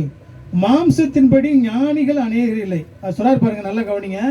நீங்கள் அழைக்கப்பட்டவங்க ஒவ்வொரு கிறிஸ்தவனே ரட்சிக்கப்பட்ட தேவ பிள்ளைகளையும் சபைக்குள்ள இருக்கிற ஒவ்வொருத்தனுடைய நிலைமையை நீங்கள் சற்று ஆராய்ஞ்சு பாருங்க. எப்படிப்பட்ட மக்களை கடவுள் அழைத்திருக்கிறார், எப்படி தெரிந்து கொண்டு இருக்கிறார், எப்படி மீட்டு இருக்கிறார் அப்படிங்கிறத குறித்து சில காரியங்களை ஆண்டவர் நம்மளுக்கு ஞாபகம் ஊட்டுறாரு. என்ன சொல்றாரு? அழைக்கப்பட்ட அழைப்பை பாருங்கள், மாம்சத்தின்படி ஞானிகள் அநேகர் இல்லை. படிங்க ஒரு ஆளு. எப்படியெனில் சகோதரரே, நீங்கள் அழைக்கப்பட்ட அழைப்பை பாருங்கள், மாம்சத்தின்படி ஞானிகள் அநேகர் இல்லை, வல்லவர்கள் அநேகர் இல்லை, பிரபுக்கள் அநேகர் இல்லை. ஞானிகளை வெட்கப்படுத்தும்படி தேவன் உலகத்தில் பைத்தியமானவர்களை தெரிந்து கொண்டார். அல்லேலூயா. உண்மையா? 29 படிங்க. 28 29. உள்ளவைகளை அவமாக்கும்படி உலகத்தின் இழிவானவைகளை எப்படி தெரிந்து கொண்டாருங்கிறதுல அந்த வசனங்கள்லாம் படிச்சிங்க சொன்னா தான் கடவுளுடைய அன்பெல்லாம் உங்களுக்கு நல்லா உணர்ந்து பார்க்க முடியும். நீங்கள் கடவுளை அன்பை நீங்கள் சரியாக கவனிக்கணும்னா இதெல்லாம் நீங்கள் வந்து புரியணும். படிங்க. 28. உள்ளவைகளை அவமாக்கும்படி உலகத்தின் இழிவானவைகளையும் அற்பமாய் எண்ணப்பட்டவைகளையும் இல்லாதவைகளையும் தேவன் தெரிந்து கொண்டார். மாம்சமான எவனும் தேவனுக்கு முன்பாக பெருமை பாராட்டத்தபடிக்கு அப்படி செய்தார். அல்லேலூயா. மாம்சமான எந்த மனிதனும் ரட்சிக்கப்படுவதற்கு நான் காரணம், என்னுடைய பங்கு இருக்கு. நான் ரட்சிக்கப்படுவதற்கு நானும் என்னுடைய விருப்பத்தின் அடிப்படையில் தான் கடவுளை தெரிந்து கொண்டேன். நான் விரும்பி தான் கடவுளை ஏற்றுக்கொண்டேன். நான் வந்து சில காரியங்கள் அடிப்படையில் தான் கடவுளை இருந்து நான் சர்ச்சுக்கு போய் தான் கடவுளுக்கு நான் அதெல்லாம் செஞ்சின்னு சொல்லி மாம்சத்தில் எந்த ஒரு மனிதனும் பெருமை பாராட்ட முடியாது. அவருடைய அழைப்பு வந்து எப்படி உலகத்தில் இருக்கிற ஞானிகள் அநேகர் இல்லை, பெரிய வந்து அறிவாளிகளோ புத்திசாலிகளோ கிடையாது. உலகத்தில் இழிவானவர்களாகவும் அற்பமாக எண்ணப்பட்டவர்களையும் எளியவர்களையும் கடவுள், உலகத்தால் ஒதுக்கப்பட்டவர்களையும் புறந்தள்ளப்பட்டவர்களையும் கடவுள், பலவீனமானவர்களையும் கடவுள் நம்மளுக்காக தனக்காக தெரிந்து கொண்டார். அப்போ எவ்வளோ பெரிய மேலான நிலையில் யாரை தேர்ந்தெடுத்தாரோ. இப்போ நம்ம உலகத்தில் பொறுத்தளவுக்கு நம்ம ஏதாவது ஒரு வேலைக்கு தேர்ந்தெடுத்து எப்படி தேர்ந்தெடுப்பாங்க? ஒரு வேலைக்கு ஒரு சின்ன நம்ம ஒரு தொழில் செய்ய, இல்லைன்னா ஒரு கணவன் மனைவியாக இருக்கட்டும், மனைவி கணவனாக இருக்கட்டும், எத்தனை குவாலிஃபிகேஷன் நம்ம தேர்ந்தெடுக்கும் போது எப்படி தேர்ந்தெடுக்கிறோம்? ஒன்றுமே இல்லாமல் சும்மா வேலையை பட்டு இருக்க சோம்பேறியை நம்ம கல்யாணம் பண்ண சொன்னால் கல்யாணம் பண்ணுவாங்களா? அவன் எதுக்குமே லாய்க்கு இல்லாதவனா நம்ம வந்து ஒரு வேலைக்கு எடுத்து எடுப்பாங்களா? உலகத்தில் அவனுடைய டேட்டா பேஸ்லாம் கேட்டு எப்படிப்பட்டவன், எப்படி இருக்கிறான், சுபாவம் எப்படி எல்லாம் அறிஞ்சு சரியாக இருக்குமா? அப்படி இருந்துமே அது அவனுடைய திறமையெல்லாம் இன்றைக்கி வீணாக ஒன்றுமே இல்லாமல் ஏமாந்து போகிற சூழ்நிலை இருக்குது. ஆனால் இப்படிப்பட்ட நிலையில் கடவுள் ஒரு மனிதனை தெரிந்து கொள்ளலை. மனிதனுடைய அவன் பலத்தையும் மனிதனுடைய ஞானத்தையும் மனிதனுடைய நன்மையும் அவனுடைய நீதியின் அடிப்படையில் ஒரு மனிதனை தெரிந்து கொள்ளலை. உலகத்தில் இழிவாகவும் அற்பமாகவும் எளியவர்களையும் ரொம்ப மோசமான நிலையில் இருக்கிற உங்களையும் தான் கடவுள் இன்னைக்கு தெரிந்து கொண்டார். அல்லேலூயா. கடவுள் தெரிந்து கொண்டு அந்த மேலான கிருபையை நினைச்சுலாம் நீங்கள் ரொம்ப சந்தோஷப்படணும். இஸ்ரவேல் ஜனங்களை அன்னைக்கே நீங்கள் கவனிச்சிங்கன்னா, இஸ்ரவேல் ஜனங்கள் வந்து கடவுளால் தெரிந்து கொண்ட பின்னாடி தான் அவங்க பெரிய யூதர்களாக இருந்தாங்க, பெரிய அறிவாளியாக இருக்காங்க, இன்னைக்கு சயின்டிஸ்டாக இருக்காங்க. நீங்கள் கவனிச்சிருக்கீங்களா? இன்னைக்கு யூதர்களில் வந்து அதிகமான யூதர்கள் வந்து தான் இன்னைக்கு வந்து 98% தான் கண்டுபிடிப்பில் அவங்க தான் இன்னைக்கு முக்கியமான சயின்டிஸ்ட்டு. உலகத்தில் அறிவானவங்களும் இன்னைக்கு யூதர்கள் தான். ஆனால் தெரிந்து கொள்ளப்படுறதுக்கு முன்னாடி கிடையாது. அவங்க யாருன்னா மேய்ப்பர்கள், ஆடு மேய்க்கிறவங்க. அன்னைக்கு மேலானவங்கலாம் கிரேக்கர்களும் எகிப்தியர்களும் அன்னைக்கு இருக்கிற ரோமர்கள் தான் மேலானவங்க. ஏன்னா அவங்க இவங்களை இழிவாக அற்பமாக எண்ணப்பட்ட ஆடு மேய்க்கிறவங்கள பார்த்தாங்க. ஆனால் கடவுள் வந்து இந்த மேய்ப்பர்களத்தை தான் கடவுள் தன்னுடைய ராஜ்யத்துக்கு தெரிந்து கொண்டார். அதனால் நீங்கள் வந்து ஒவ்வொரு இடங்களில் நீங்கள் பேசும்போதே சரியாக அந்த சத்தியத்தெல்லாம் புரிஞ்சுட்டே வரணும். கடவுளுடைய இந்த பூமியில் உலகமெங்கும் மிக மேலான ஒரு நற்செய்தியை நான் அறிவிக்கிறேன்னு சொல்லி தேவதூதன் அறிவிக்கிற செய்தி யாருக்கு அறிவிக்கப்பட்டுச்சு? ஆடு மேய்க்கிற மேய்ப்பனுக்கு தான் அறிவிக்கப்பட்டுச்சு. யூதர் தான். யூதர்களில் வந்து அவனால் புறந்தள்ளப்பட்டவன். மேய்ப்பனை குறித்து உங்களுக்கு தெரியும்ல. மேய்ப்பன்னா உலகத்தில் அன்னைக்கு இருக்கிற யூதர்களாலையும் பரிசேயர்களாலையும் வேதபரர்களாலையும் ஒதுக்கி வைக்கப்பட்டவன், புறந்தள்ளப்பட்டவன். அன்னைக்கு தீண்டத்தகாதவன். இன்னைக்கு எப்படி நம்ம ஜாதியில் ஒதுக்கி வச்சு போகிற அன்னைக்கு யூதர்களையே தீண்டத்தகாதவன் சொல்லப்படுகிற மேய்ப்பர். ஏன்? அவன் வந்து செத்ததை தொடக்கூடாது. ஆனால் இவன் டெய்லி புண்ணையும் ஆட்டில் இருக்கிற இந்த மாதிரி கழிவையும் அதை செத்து போன ஆடுகளையும் தூக்க வேண்டிய சூழ்நிலை இருக்கும். அவன் தொட்டானா ஒரு நாள் ஃபுல்லாக வீட்டுக்குள்ளே வர முடியாது. அப்போ அவன் எப்படி? அவன் உலகத்தில் வந்து மேய்ப்பன்னு சொல்லப்பட்ட அவன் தீண்டத்தகாதவன், யூதர்களால் இழிவானவன், அற்பமாக எண்ணப்பட்டவன். அவனுக்கு தான் இவ்வளோ பெரிய உலகங்க உண்டாக்குற மிகப்பெரிய நற்செய்தியை ஆண்டவராக இயேசு கிறிஸ்துவனுடைய பிறப்பின் செய்தி யாருக்கு அறிவிக்கப்பட்டுச்சு? அன்னைக்கு மேய்ப்பர்களுக்கு தான் அறிவிக்கப்பட்டுச்சு. அப்போ உலகத்தால் தெரிந்து கொள்ளப்பட்ட நீங்களும் நானும் எவ்வளவு நம்ம அற்பமான நம்ம நிலையை பார்த்து, உங்களுடைய நம்ம சந்தர்ப்பத்தை பார்த்து, நம்மளுடைய நீதியை பார்த்து கடவுள் தெரிந்து கொள்ளலை. நம்ம தெரிந்து கொண்டதனுடைய முக்கியமான காரியம் கடவுளுடைய இரக்கமும் அவருடைய கிருபையும் உங்களுடைய வெளிப்பட்டது. அல்லேலூயா. அவருடைய அன்பு, அவருடைய இரக்கம், அவருடைய மேலான கிருபையை நம்ம மறுபடி விளங்கவே முடியாது. அதாவது உங்களை என்னையும் நேசிக்கவும் அங்கீகரிக்கவும் பிள்ளைகளாகவும் அவருடைய சொந்த புத்திர சுவிகாராக மாற்றுறதுக்கு ஏதாவது ஒன்று நல்லதுக்கு நம்ம இன்றைக்கி கூட சொல்ல முடியாது. இந்த நிமிஷத்தில் இன்னைக்கு நான் ஏதாவது கடவுள் என்னை தெரிந்து கொள்வதற்கு ஏதாவது நன்மைன்னு சொல்லி என்னால் சொல்ல முடியாது. இப்படிப்பட்ட நிலையில தான் கடவுள் தெரிந்து கொண்டார். அதை நீங்கள் இன்னும் கூட எபேசியர் இதுக்கு எடுங்க. கொஞ்சம் ஆழமான வசனங்களை நமக்கு படித்து புரியணும். 3ஆம் அதிகாரம் எபேசியர் 1:3-4 படிங்க. அவர் சொல்றார் எப்படி நம்மளை தெரிந்து கொண்டதை குறித்து சொல்றாரு. எபேசியர் 1:3-4. எபேசியர் 1ஆம் அதிகாரம் 3-4 படிங்க. நம்முடைய கர்த்தராகிய இயேசு கிறிஸ்துவின் பிதாவாகிய தேவனுக்கு ஸ்தோத்திரம். அவர் கிறிஸ்துவுக்குள் உன்னதங்களிலே ஆவிக்குரிய சகல ஆசீர்வாதத்தினாலும் நம்மை ஆசீர்வதித்திருக்கிறார். நமக்கு முன்பாக நாம் அன்பில் பரிசுத்தம் உள்ளவர்களும் குற்றமில்லாதவர்களுமாய் அந்த வசனத்தை படிக்கும் போது நீங்க பாருங்க, அப்பதான் உங்களுக்கு நீங்க புரியும். எபேசியர் 1ஆம் அதிகாரம் 3ஆம் வசனத்தை படிக்கும்போது நம்முடைய கர்த்தராய் இயேசு கிறிஸ்துவின் பிதாவாகிய தேவனுக்கு ஸ்தோத்திரம். அவர் கிறிஸ்துவுக்குள் உன்னதங்களிலே ஆவிக்குரிய சகல ஆசீர்வாதத்தில் நம்மளை ஆசீர்வதிக்கிறார். எப்படியா? தமக்கு முன்பாக நாம் அன்பில் பரிசுத்தம் உள்ளவர்களும் குற்றம் இல்லாமல் இருப்பதற்காக உலக தோற்றத்திற்கு முன்னே கிறிஸ்துவுக்குள், அதான் முக்கியமான வார்த்தை, உலக தோற்றத்திற்கு முன்னே ஆண்டவராய் இயேசு கிறிஸ்துவுக்குள் உங்களை என்னை தெரிந்து கொண்டார். அல்லேலூயா. அதே 5 பாருங்க. பிரியமானவருக்கு நாம் தந்துள்ள நம்முடைய கிருபையின் புகழ்ச்சியாக தம்முடைய தயவுள்ள சித்தத்தின்படியே நம்மை இயேசு கிறிஸ்து மூலமாய் தமக்கு புத்திர சுவிகாரமாடி முன் குறித்திருக்கிறார். வார்த்தையை கவனிங்க. அவர் பாருங்க, முன் குறித்திருக்கிற அந்த வார்த்தையை நம்ம சும்மா சாதாரணமாக கடந்து போவோம். எப்படி சொல்றாரு பாருங்க. நம்மளை முன் குறித்திருக்கிறார். அவருடைய கிருபையின் ஐஸ்வர்யத்தின்படியே இவருடைய இரத்தத்தினாலே பாவ மன்னிப்பாய் மீட்பு இவருக்குள் நமக்கு உண்டாயிருக்கிறது. அல்லேலூயா. அவருடைய அந்த கிருபையினுடைய அந்த மேன்மையை சொல்லுன்னு ஒரு வசனம் கூட படிங்க. 11-12 எடுங்க. அப்படியே மேலும் கிறிஸ்துவின் மேல் முன்னே நம்பிக்கையா இருந்த நாங்கள் அவருடைய மகிமைக்கு புகழ்ச்சியா இருக்கும்படிக்கு அவர் சொல்றாரு பாருங்க. என்ன சொல்றாரு பாருங்க.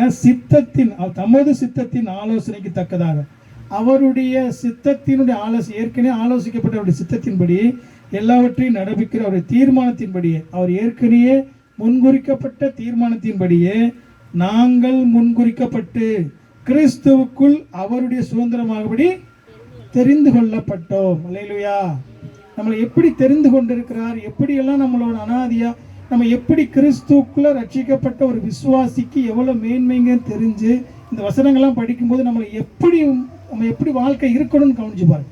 நான் கிறிஸ்துவுக்கு என்னை தெரிந்து கொண்டு இப்படிப்பட்ட ஜனங்களை இவ்வளோ பெரிய மோசமான என்னோட நல்லவங்களாக இருக்கும்போது என்ன அவருடைய பிள்ளையா தெரிந்து கொண்டு அவருடைய திருச்சபைக்குள்ள அவருடைய பிள்ளையா அவருடைய புத்திர சுவிகாரத்தை பங்குள்ள வச்சிருக்கான்னு சொன்னால் இது முழுக்க முழுக்க தேவனுடைய அன்பு, அவருடைய பரிசு, அவருடைய இறக்க மாத்திரம் தான். இதில் ஏதாவது எண்ணிட்டு ஒன்று சொல்ல முடியுமா? அதை கடவுள் நம்மளுக்கு அந்த விசுவாசத்தை கொடுக்கலைன்னா விசுவாசிக்க முடியுமா? கடவுள் எனக்குள்ள அது இறங்கலைன்னு இல்லை இறங்கும் கடவுளுக்கு நான் ஏதாவது அவருக்கு நான் பக்கத்தில் போக முடியுமா? ரட்சிப்பை பெற்றுக்கொள்ள முடியுமா? முழுக்க முழுக்க கடவுள் மனிதனை தெரிந்து கொள்ளப்பட்டது எந்த நோக்கத்தில் தெரிந்து கொண்டான்னு சொல்லி அந்த அனாதி தேவனுடைய அவருடைய ஞானத்தில் உதித்தது. உங்களை என்னையும் தெரிந்து கொண்டது என்ன அடிப்படை தெரிந்து கொண்டான்னு சொல்லி உங்களுக்கு எனக்கு தெரியாது. ஆனால் நான் அவருக்குள்ள பத்திரப்பட்டிருக்கோம், காக்கப்பட்டிருக்கோம், மீட்கப்பட்டிருக்கோம். அல்லேலூயா. அது கடவுள் மட்டும்தான் அறியும். அதனால கடவுளுடைய அந்த மீட்பினுடைய மகத்துவத்தை முதல்ல பார்த்தீங்கன்னா கடவுள் பிதாவாகிய தேவன் நம்மளை முன்குறித்திருக்கிறார், நம்மளை தெரிந்து கொண்டிருக்கிறார். அவருடைய ஆளுகைக்குள்ளாக தான் நம்ம முன்குறிக்கப்பட்டிருக்கிறோம். அல்லேலூயா. இதில் நீங்கள் பிதா தெரிந்து கொண்டிருக்கிறான்னு நம்ம பார்க்குறோம். இப்போ இந்த வசனங்கள்லாம் பார்த்தோம். முன்குறித்திருக்கிறார், கிறிஸ்துக்குள்ளாக நம்மளை முன்குறித்திருக்கிறார், தெரிந்து கொண்டாரெல்லாம் பார்க்குறோம். அப்போ கிறிஸ்துக்குள்ளே எப்படி நம்ம ரட்சிப்புட்டு ஆளுங்க நம்ம ஆண்டவரை இயேசு கிறிஸ்துக்குள்ளே எப்படி நம்ம மீட்கப்பட்டிருக்கோன்னு தெரியணும். யோவான் எடுங்க ஒரு 6 39-40 படிங்க. யோவான் அப்போ ஆண்டவராக இயேசு கிறிஸ்து அவருடைய ஆளுகையை குறித்து நம்ம தெரியணும். ஒரு மனிதனுக்குள்ள இயேசு கிறிஸ்துவின் ஆளுகைக்குள்ளே நம்ம எப்படி இருக்கிறோம் அப்படிங்கிறது நம்ம தெரியணும். அப்போ படிங்க ஒரு யோவான் 6:39-40 படிங்க. அவர் சொல்றாரு, என்னை அனுப்பினுடைய பிதாவின் சித்தத்தை நான் செய்ய தான் வானத்திலிருந்து இறங்கி வந்தேன். அது படிங்க 39-40 படிங்க. அவர் என்ன சொல்றாரு? அவர் எனக்கு தந்தவைகளில் ஒன்றையும் நான் இழந்து போகவில்லை.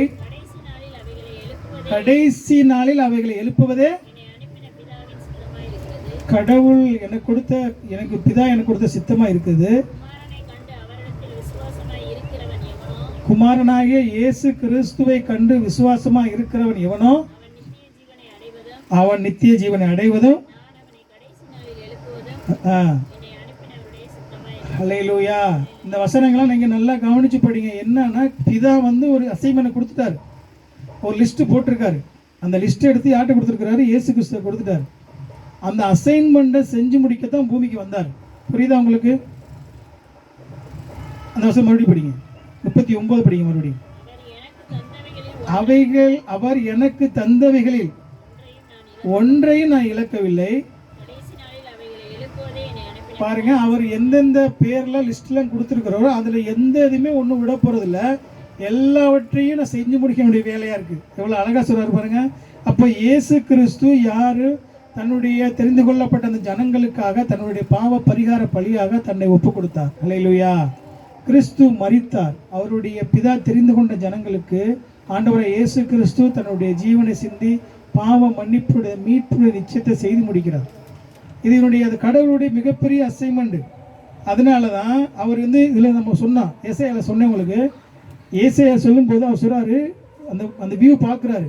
அவர் யாருக்காகலாம் மரித்தாரோ அவங்க யாரும் ஒருவருமே விட்டு போகல, எல்லா பேருமே மீட்கப்படுறாங்க. அதனால தான் வருத்தத்தின் பலனை கண்டு திருப்தி ஆவார். தன்னுடைய ஆத்மா வருத்தத்தின் பலனை கண்டு தன்னுடைய ஜனங்களின் அவர் சொல்கிறாரு, ஏசாயா 53 படித்து பாருங்க. தம்முடைய ஜனங்களுடைய ஆத்மா வருத்தத்தின் பலனை கண்டு அவங்க மீட்கப்பட்டதுக்கு பின்னாடி யாரெல்லாம் தெரிந்து கொண்டாரோ அவங்களுடைய எல்லா பலனெல்லாம் மீட்கப்பட்டாச்சுன்னா முழுவதுமா இந்த லிஸ்ட்டில் இருக்கிற எல்லாமே பிதாவிட்ட கொடுத்தது எல்லாத்தையும் அவர் மீட்கிட்டார். அதில் ஒன்று கூட விட்டு போகலையா? அவைகளை கடைசி நாளே அவைகள் ஒன்றையாலும் விட போவது எல்லாத்தையும் மீட்கனுடைய வேலை. இன்னும் கூட ஒரு வசனம் எடுங்க, 17 யோவான் 17 எடுங்க. அப்படியே 6-9 வரைக்கும் ஒரு ஆள் படிங்க. இந்த வசனங்கள்லாம் நீங்களே படித்து பார்த்து நீங்கள் இதெல்லாம் கடவுளுடைய என்ன மறுபடியும் நீங்கள் நிறைய இடங்களில் தவறான உபதேசங்களுக்குள்ளே போகும்போது கடவுள் உங்களை என்ன எப்படி முன்குறித்து ரசிக்கப்பட்டிருக்கும் அப்படிங்கிறது நீங்கள் தெரியணும். 17 6-9 வரைக்கும் கொஞ்சம் நல்லா ஒரு படிங்க.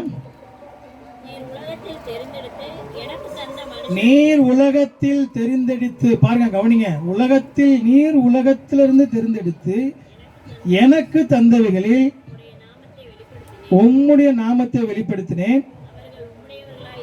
அவர்கள் உம்முடையவா இருந்தார்கள், அவைகளை எனக்கு தந்தீர். உம்முடைய வசனத்தை கை கொண்டிருக்கிறார்கள். நீர் எனக்கு தந்தவைகள் எல்லாம் உம்மாலே உண்டாயினவற்றை இப்பொழுது அறிந்திருக்கிறார்கள். அல்லேலூயா உம்மாலே அறிந்திருக்கிறார்கள்.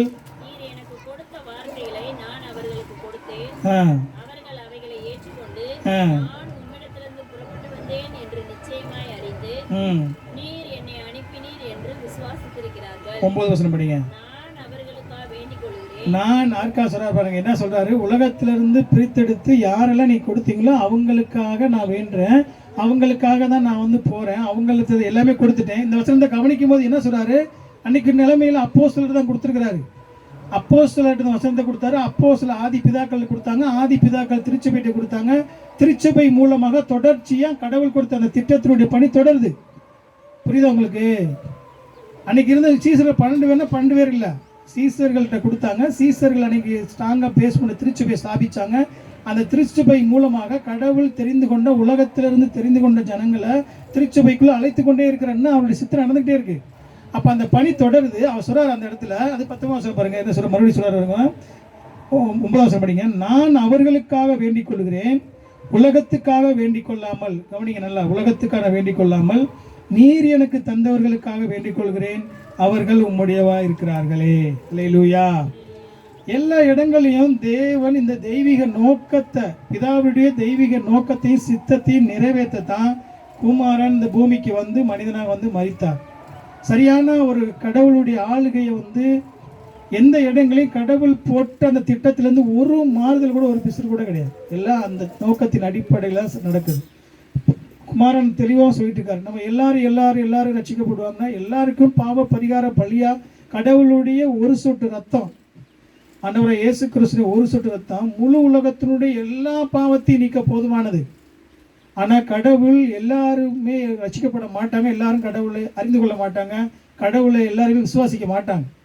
ஏன்னா வேதம் தெளிவாக சொல்லுது, பிதா எவர்களை தெரிந்து கொண்டாரோ அவர்கள் மாத்திரம்தான் சுவிசேஷத்தை கேட்கும் போதும் அவங்க கேட்பாங்க. அவர்களுக்காக தான் குமாரன் மரித்தார். அவர்களுக்கு தான் பரிசுத்தாவிய கடவுள் இந்த வேத வசனத்தை கொண்டு போய் இருதயத்தை திருப்பி கிறிஸ்துவுக்கு நேராக வழி நடத்துவார். அவர் தான் கிறிஸ்துவ, அவங்க தான் கிறிஸ்துவ மகிமைப்படுத்துவாங்க, அவங்க தான் கிறிஸ்துவ விசுவாசிப்பாங்கன்னு வேதம் தெளிவாக சொல்லிக்கிட்டே இருக்கு. அவர் ஆண்டவர் சொல்லும் போதும் எபிரேயரில் பேசுகிறாரு, தமது தேவனிடத்தில் சேர்கிறவர்களுக்காக பிதாவிடத்தில் பரிந்து பேசிக்கொண்டே இருக்கிறார். இன்ன வரைக்கும் பிதாவிட்ட சேர்கிற, திருச்சபையில் சேர்கிற ஒவ்வொரு விசுவாசிக்காகவும் இப்பொழுதும் கர்த்தராகிய இயேசு கிறிஸ்து இன்னும் பிதாவிட பரிந்து பேசி வேண்டுதல் செய்து கொண்டே இருக்கிறார்னு சொல்லி எபிரேயர் 7:25 சொல்லுது. நம்மளுக்காக தொடர்ந்து பரிந்து பேசுகிற பிரதான ஆசாரியர் நம்மளுடைய கர்த்தராகிய இயேசு கிறிஸ்து. அவர் உங்களுக்காக எனக்காக மரித்ததோடு மாத்திரமல்ல, தொடர்ந்து உங்களுக்கு எனக்காக இப்பொழுதும் பரிந்து பேசி கொண்டிருக்கிறார். நீங்கள் பிரதான ஆசிரியரை குறித்து சொல்லும்போது பழைய ஏற்பாட்டில் அவன் பார்த்தீங்கன்னா பிரதான ஆசிரியர் என்ன பண்ணுவோம், 9 இது போட்டிருப்போம், 9 இருக்கும், 12 இருக்கும். பார்த்தீங்களா, அந்த 3 வந்து இதில் ஒரு படம் மாதிரி பிரதான ஆசிரியர் படம் பார்த்துருக்கீங்களா? அவனுடைய ஷர்ட்டு, அவனுடைய உடையில் பார்த்தீங்கன்னா 12 இருக்கும். வீட்டில் இருக்குது, நீங்கள் பாருங்கள், அதில் நீங்கள் பார்க்கணும், ஃப்ரீயாக இருக்க படித்து பார்க்கணும். 12 இருக்குது அதில் பார்த்தீங்கன்னா என்னென்ன கோத்திரம், 12 கோத்திரம் ஈசாக்கினுடைய பிள்ளைகளுடைய கோத்திரம், 12 கோத்திர பிதாக்களுடைய இது இருக்கும். அவன் அங்கே போகும்போது இந்த அட்டவணை பேர் எழுதியிருக்கும். இந்த அட்டவணையோடு என்ன பண்ணுவான், பரிசுத்த மகாஸ்பரிசுத்தருக்குள்ள போய் இந்த 12 கோத்திரத்தில் இருக்கிற ஜனங்களுக்காகவும் பாவ மன்னிப்புக்காக தான் பரிந்து பேசுவார். அவர் கேட்பார், உங்களுக்காக பாவத்தை மன்னிங்கன்னு சொல்லி இஸ்ரவேலுடைய சொந்த ஜனங்களுக்காக தான் பாவ மன்னிப்புக்காக தான் அங்கே போய் பரிந்து கேட்பார். அங்கே போய் பரிந்து பேசிகிட்டு இருப்பார் பிதாட்ட, உங்களுக்காக உங்கள் பாவத்தை மன்னிங்கன்னு சொல்லி. அதே வண்ணமாகத்தான் இன்றைக்கி ரட்சிக்கப்பட்ட, மீட்கப்பட்ட ஒவ்வொரு, அவரால் தெரிந்து கொள்ளப்பட்ட ஒவ்வொரு ஜனங்களுக்காகவும் ஆண்டவராக இயேசு கிறிஸ்து இன்னைக்கு பிதாவாகிய தேவன்கிட்ட தொடர்ந்து பரிந்து பேசிக்கொண்டிருக்கான்னு வேதம் தெளிவாக சொல்லுது. அதனால் என்ன ஆகும், ஆண்டவர் இயேசு கிறிஸ்து உலகத்துக்காக நான் வேண்டிக் கொள்ளலை, உம்மால் தெரிந்து கொள்ளப்பட்ட உம்முடையவர்களுக்காக நான் வேண்டிக் கொள்கிறேன் அப்படின்னு வேதம் சொல்லுது. அல்லேலூயா. நான் யாரை தெரிந்து கொள்ளணும், யாரை தெரிந்து கொண்டனோ அவர்களுக்காக தான் மரித்தார், அவர்களுக்கு தான் பலிமரத்தினால மீட்கப்படுவாங்க. அதனால் எந்த பாவையும் ஆண்டவர் இயேசு கிறிஸ்து வல்லமையினால் மீட்கப்படுகிறேன்னு சொல்லி அவர் வேதம் தெளிவாக திரும்ப சொல்லுது. தெரிந்து கொள்ளப்பட்டவங்களுக்காக பிதா தெரிந்து கொண்டவர்களுக்காக கிறிஸ்து மரித்தார். அவர்களுக்கு தான் வந்து கடவுள் தன்னுடைய எல்லா விதமான சுவிசேஷ வார்த்தைகளை அனுப்புகிறார் அப்படின்னு சொல்லி சொல்கிறார். யோவான் 6:44 சொல்லுது, என்னை அனுப்பின பிதா ஒருவனை இழுத்து கொள்ளாவிட்டால் அவன் என்னிடத்தில் வரமாட்டான்னு சொல்லுது. ஒரு ஆள் எடுங்க, யோவான் 6:44 படிங்க, ரொம்ப ரொம்ப முக்கியமான வசனங்கள். ஒரு பாவியினுடைய இருதயத்தில் கடவுளுடைய வல்லமை செயல்பட்டால் தான் அவன் ஆண்டவர் இயேசு கிறிஸ்துவிட்ட வர்றான், இல்லாட்டி ஆண்டவர் இயேசுக்கு வரமாட்டான். படிங்க 6:44 படிங்க. கொள்ளாவிட்டால் அவன் என்னிடத்தில் வரமாட்டான். கடைசி நாளில் நான் அவனை எழுப்புவேன். அப்போ எல்லா கடவுளுக்கு தெளிவா சொல்லும்போது எல்லா மனிதர்களும் இருதயத்தை கடவுளையும் திறக்க முடியாத இருக்கிறாரா? கடவுள் தெரிந்து கொண்ட இருதயங்களை தான் விருப்பத்தை உண்டு பண்ணார். எல்லா மனிதனையும் ரட்சிக்க முடியலை, ஏன் ரட்சிக்க மாற்றாருங்கிறீல கடவுள் தெரிந்து கொண்ட ஜனக்கூட்டங்களுக்கு, அவர் தெரிந்து கொண்ட மக்களுக்கு தன்னுடைய இருதயத்தை அவங்க மாற்றி அவங்களுடைய விருப்பத்தை உண்டு பண்ணுறார். தம்முடைய தயவுள்ள சித்தத்தின்படி ஆண்டவரை இயேசு கிறிஸ்து மூலமாக நமக்கு சுகார புத்திர முன்குறித்திருக்கிறான்னு சொல்லி வேதம் ரொம்ப தெளிவாக சொல்லிக்கிட்டே வருது. இன்னும் கூட இதில் நீங்கள் பார்த்தீங்கன்னா ஒன்று பார்த்துட்டு நம்ம வந்து கடைசியாக முடிச்சிடலாம். ஏன்னா பிதாவுடைய ஆளுகையை ரட்சிப்பில் பார்க்குது. ஏன்னா ரட்சிப்புள் மகத்துவத்தில் நம்ம இந்த பிரசங்கம் கேட்குறதுக்கும் நம்ம நடைமுறை வாழ்க்கைக்கும் இந்த கடவுளை விசுவாசி கடவுளுக்காக வைராக்கியமாக வாழ்கிற வாழ்க்கையை நம்ம விட்டுறோம். ஏன் விட்டுறோன்னு சொன்னால் உங்களுக்கு சரியான வேத அறிவும் சரியான கடவுளுடைய அந்த சத்தியமும் புரியாதனால இது ரொம்ப நம்ம அற்பமாக அசட்டையாக நம்ம உலக வாழ்க்கைக்கும் ஈஸியாக கடந்து போகிறோம். வேத சத்தியங்களுக்கும் பேசுகிற பிரசங்கத்துக்கும் உங்களால் முக்கியத்துவம் கொடுக்க முடியல. ஏன் அதை வந்து நம்ம பெருசாக கருத முடியல. ஏதோ நம்ம அவங்க கேட்டுட்டோம், ஏதோ போயிட்டோம் அப்படின்னு சொல்லி ஏதோ ஒரு திருப்தியின் அடிப்படையில் வாழ்கிறோம். ஏன் போல் சத்தியங்கள் நம்ம கேட்குறோம், ஆவியானவர் ஏன் உங்களுக்குள்ளே அதை வந்து வெளிப்படுத்துகிறாருன்னா இதனுடைய நோக்கம் நீங்கள் கிறிஸ்துக்குள்ளே எவ்வளோ வைராக்கியமாக நீங்கள் எவ்வளோ மேன்மையாக இருக்கணும், உங்களை எப்படியெல்லாம் தெரிந்து கொண்டு உங்களுடைய ரட்சிப்பினுடைய மேன்மை என்னங்கிறது நீங்கள் உணர்ந்து பார்க்க தான் திரும்பி திரும்பி அதை சொல்கிறார். இப்போ படைப்பில் மாத்திரம் இல்லை, நீங்கள் தனி மனித வாழ்க்கையில் வந்து ரட்சிப்புலையும் கடவுளுடைய ஆளுகையில் பிதா யாரெல்லாம் தெரிந்து கொண்டப்போ யாருன்னா பிதா தெரிந்து கொள்ளாத ஒருவர் ரட்சிக்கப்பட முடியாதானே. அவருடைய ஆளுகை முழுமையாக செயல்படுது. அவர்களுக்காக தான் குமாரன் மரிக்கிறார்.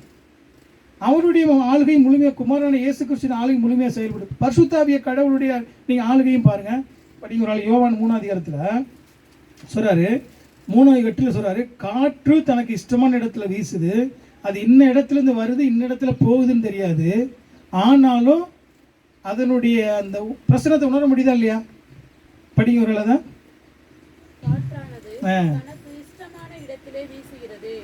அதன் சத்தத்தை கேட்கிறாய், ஆகிலும் அது இன்ன இடத்திலிருந்து வருகிறது என்றும் இன்ன இடத்துக்கு போகிறது என்றும் உனக்கு தெரியாது.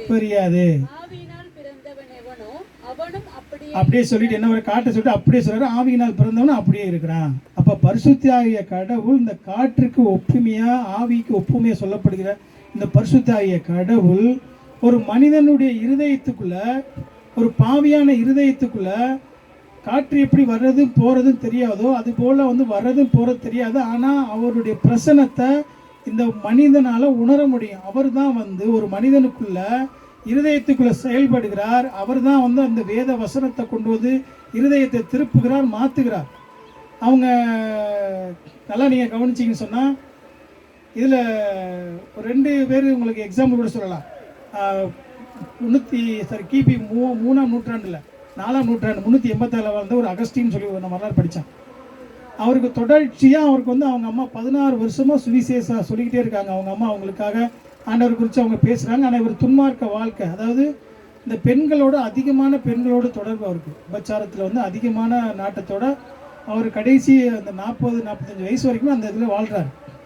அவரால் மனம் திரும்ப முடியல, அதை விட்டு வெளியே வர முடியல. ஒரு முங்களாம் அந்த அம்மாவும் தொடர்ந்து ஜெபிச்சுட்டே இருக்காங்க. ஒரு நாள் என்ன நடக்குதுன்னா, அவர் வந்து பார்க்கில் உட்காந்து சும்மா இது மாதிரி ஜாலியாக பேசிகிட்டு இருக்கும்போது அன்றைக்குள்ளே அந்த பார்க்கில் உட்காந்து பேசிட்டு போகிற தோட்டத்தில் உட்காந்து பேசிட்டு தோட்டத்தில் அப்போ ஒரு சின்ன குழந்தை விளையாடிட்டு இருக்கு. விளையாடிட்டு போது தான் சொல்லியிருக்கு, கோ அண்ட் ரீட்னு சொல்லி அந்த சொல்லியிருக்கு. எடுத்து வாசி, போ வாசி அப்படிங்கிறது வந்து அந்த காதுக்குள்ளே சொன்ன மாதிரி அவருக்குள்ள சத்தம் கேட்குது. அவரால் நீங்கள் உட்காந்துக்கு நிற்க முடியல. அப்படியே எழுந்து போகிறாரு. அந்த இடத்துல ஒரு குழந்தை புத்தகத்தை படிச்சுட்டு இருக்கு, பைபிள் படிச்சுட்டு இருக்கு. அவர் எடுத்து பார்த்தா ரோமர் அதிகாரம் 13 அதிகாரம் 13-14 வசனங்கள் படிக்குது. ஒரு எடுங்க, ரோமர் 13-14. எப்படி கடவுளுடைய வல்லமை செயல்படுது. ஒரு மனிதன் வந்து காற்றை வந்து சாதாரணமாக நான் சொல்கிறேன், ஒரு நிமிஷம். இன்னைக்கு காற்றை கடவுள் சொல்கிறாரு, இன்ன இடத்துலேருந்து வருது இன்ன இடத்துல போகுது நம்ம சொல்கிறோம். சில நேரம் காற்று தென்றல் மாதிரி இருக்குது, சில நேரம் மாற்று சூறாவளி கஜா புயலுடைய வல்லமையில நம்மளால் கிரகிக்கவே முடியாது. அந்த நீங்கள் பட்டுக்கோட்டை ஏரியாவில் போனீங்கன்னா கஜா புயலினுடைய கோரத்தை பார்க்கலாம். வீடை தூக்கி இருக்கு, சென்ட்ரிங் வீடு இல்லாமல் போயிருக்கு. எத்தனை சென்ட்ரிங் வீடு இல்லாமல் ஆக்கியிருக்கு. ஒரு பனைமரம் கூட இல்லாமல் தூரோட தூக்கிட்டு போயிருக்கு, பிடுங்கி தூக்கிட்டு போயிருக்கு. நம்ம காற்றை சொல்கிறோம் சாதாரணமாக. அது மாதிரி எத்தனை அசம்பாவம், எத்தனை சம்பவம் நம்ம காற்றுல நம்ம பார்க்குறோம். அதனுடைய சாதாரணமாக இன்னைக்கு வீசுகிற காற்று நம்மளுக்கு என்னன்னு கூட இருக்கிறது கூட தெரியல. ஆனால் அதே காத்து அவர் வல்லமையை செயல்பட தெரிய முடியாது. சில நேரங்களில் பரிசுத்தாகிய கடவுள் செயல்படுகிறார். அதான் ஆவியினால் பிறந்தவன் அப்படியே இருக்குன்னா அது பிடிக்கிறார். படிங்க. அந்த இடத்துல வந்து எவ்வளோ நாட்கள் சொல்லி கூட அவர் கேட்கல, அவருக்கு செயல்படுகிற விதத்தை பாருங்க. கடவுள் அந்த இடத்துல வந்து கண்ட்ரோலை முழுமையாக கண்ட்ரோல் பண்ணுறாரு அவனை. படிங்க. வேசித்தனமும் காம விகாரமும் வாக்குவாதமும் பொறாமையும் உள்ளவர்களாய் நடவாமல் பகலிலே நடக்கிறவர்கள் போல சீராய் நடக்க கடவுள். இச்சைகளுக்கு இடமாக துர் இச்சைக்கு இடமாக உடலை பேணாமல் இருந்து இயேசு கிறிஸ்துவை தரித்துக் கொள்ளுங்கள். இப்படின்னு சொன்ன உடனே அந்த இடத்துலயே அவரால் கண்ணீர் சிந்தி அழுது இன்னைக்கு கடவுளை ஏற்றுக்கொண்டு, இன்னைக்கு பார்த்தீங்கன்னா இன்னைக்கு நிறைய பேர் இந்த சத்தியங்களை பேசுகிறாங்க, சீர்த சத்தியங்களை கடவுளை குறித்து தவறான. ரோமன் கத்தோலிக்க முத எதிர்த்தவரே இவர் தான். நிறையா வந்து ரோமன் கத்தோலிக்க இருக்கிற தவறுகளை சுட்டி காட்டி அதுக்காக வைராக்கியமாக வாழ்ந்த முதல் மனிதன் அகஸ்டின் தான். ஆரம்ப நாட்களில் மோசமான வாழ்க்கையில் இருந்த இவருடைய வாழ்க்கையில் பரிசுத்தாகிய கடவுள் தன்னுடைய ஆள்கையும் வல்லமையும் கிரகிக்க முடியாதபடிக்கு செயல்பட்டதன் விளைவு அவர் வந்து மிகப்பெரிய ஒரு மாற்றத்தை அடைஞ்சு அவர் கடவுளால் மறுபடியும் பிறந்தவரா, ரட்சிக்கப்பட்டவரா. ஒரு மனிதனுக்குள்ள மறுபடியும் பிறக்க செய்கிறது, மறுபடியும் பறித்து போன மனிதன் மறுபடியும் பிறக்க வைக்கிறது பரிசுத்தாவிய கடவுளுடைய செயல். இல்லையா? சரியா நீங்கள் புரியணும். இன்னும் பார்த்தீங்கன்னா இதே ஒரு வரலாறு படித்தேன். லூயிஸ்னு ஒரு ஆள். அவர் 1931 இதே மாதிரி சாதாரண பஸ்ஸில் போயிட்டு இருந்தாராம். பஸ்ஸில் போயிட்டு இருக்காரு அவர் அமெரிக்காவில். அவர் அந்த வண்டலூர் அங்கே பூங்கா மாதிரி அங்கே ஒரு பூங்காவுக்கு பார்க்குறதுக்காக போயிருக்கார். போயிட்டே இருக்கும்போது எந்த சலனமே இல்லையா அவருக்கு. போகும்போதே சிந்தனை மெல்லிய சத்தம் மாதிரி அவருக்கு உணர்த்தி ஏதோ ஒரே ஒரு வசனத்தை ஏதோ படித்தாராம். அது உள்ளே அசைவாடிச்சான். அவர் உடனே அந்த பஸ்ஸை விட்டு கீழே இறங்கும்போது ரட்சிக்கப்பட்டவர். அதுக்கு முன்னாடி வரைக்கும் எத்தனையோ பிரசங்க கேட்டிருக்காரு, எவ்வளோ கூப்பிட்டுருக்காங்க, எத்தனை பேர் சொல்லியிருக்காங்க, அவர் கேட்கவே இல்லை. அது காது கொடுத்து கேட்கல, போகிறதே இல்லையா. ஆனால் அந்த பஸ்ஸில் உட்காந்துட்டு போன அந்த செகண்டில் ஒரு அரை மணி நேரம் ட்ராவலிங்கில் கடவுள் அவளுக்குள்ள மெல்லிய சத்தமாக செயல்பட்டு அவர் இருதயத்தை மாற்றி மறுபடியும் பஸ்ஸை விட்டு கீழே இறங்கும்போது ரட்சிக்கப்பட்ட பரிசனம் மறுபடியும் இறங்கினேன்னு சொல்லி அவருடைய சுயசரித்தில் எழுதுகிறார். அப்போ ரட்சிப்பை கவனிச்சு பாருங்களேன். ரட்சிப்பை ஒரு மனிதனுடைய ரட்சிப்பில் கடவுள் எப்படி முழுவதுமாக ஆளுகை செய்கிறார், எப்படி எப்படி விதங்கள் ஆளுகை செய்கிறார் பாருங்கள். ஒரு மனிதனுடைய ரட்சிப்பில் சில நேரங்களில் நம்ம அதிகமான வந்து இன்னைக்கு பார்த்தீங்கன்னா நம்ம இதுலேயே பார்த்தீங்கன்னா ரட்சிக்கப்பட்டு வர்றாங்க. நம்ம எவ்வளோ பேத்துக்கு தொடர்ந்து வாரம் வாரம் பிரசங்கம் பண்ணுறோம். எவ்வளவோ கடவுள் தான் ரட்சகர், அவர் தான் ஆண்டவர். நீ பாவத்தில் மரித்திருக்கிற, உனக்கு முடிவு நித்திய நரகம், நீ மீட்கப்பட முடியாத அளவுக்கு நீ நித்திய நரகத்துக்கு போய் அழியணும். அதுலேருந்து மீட்கப்படன்னு சொன்னால் பாவ பரிகார பலகைய ஆண்டவராக இயேசு கிறிஸ்துவே ரட்சகராக அந்த பூமியில் மனிதனாக பிறந்து உன்னுடைய பாவத்துக்கான எல்லா தண்டனையும் செலுத்தி முடித்திருக்காரு. அவரை நீ உன்னுடைய கடவுளாக, அவருடைய ஆண்டவராக, அவருடைய மீட்பராக ரட்சகரை விசுவாசின்னு சொன்னால் உன்னுடைய பாவம் எந்த பாவமாக இருந்தாலும் அந்த பாவத்தை வந்து நீக்கி சுத்திகரித்து உன்னை பரலோகம் சேர்க்கறதுக்கு போதுமானவராக இருக்கிறார். அவர் தான் ஆண்டவரை இயேசு கிறிஸ்து விசுவாசி. அவர் உனக்காக எனக்காக சிலுவையில் மரித்து தன்னுடைய ஜீவனை கொடுத்துருக்கார். அவர் ஆண்டவர் விசுவாசின்னு நம்ம சொல்லும்போது 100 பேத்துக்கு சொன்னோம்னா 100 பேர் யாரும் கேட்குறாங்களா? ஏதாவது அதில் 100 பேரும் கேட்காம போவாங்க. சில நேரங்களில் ஒரு சிலர் இடங்களில் தான் இருதயம் வந்து அதான் நித்திய ஜீவனுக்கு நியமிக்கப்பட்டவர்கள் இவர்களோ அவர்களை தான் விசுவாசிப்பாங்க.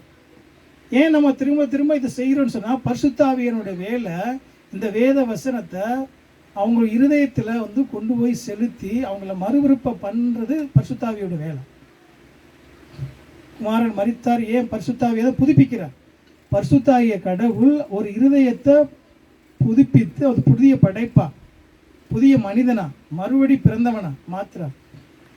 நம்ம இதெல்லாம் சொல்லும்போது நம்ம நிறைய காரியங்களை கவனிக்கணும். ஒரு மனிதன் மறுபிறப்பு அடைகிறேன்னு சொன்னால் நான் எங்கே பிறக்கணும், எப்படி பிறக்கணும், எந்த தாய் தகப்பன் பிறக்கணுங்கிறது எந்த மனிதனும் முடிவு செய்ய முடியாது.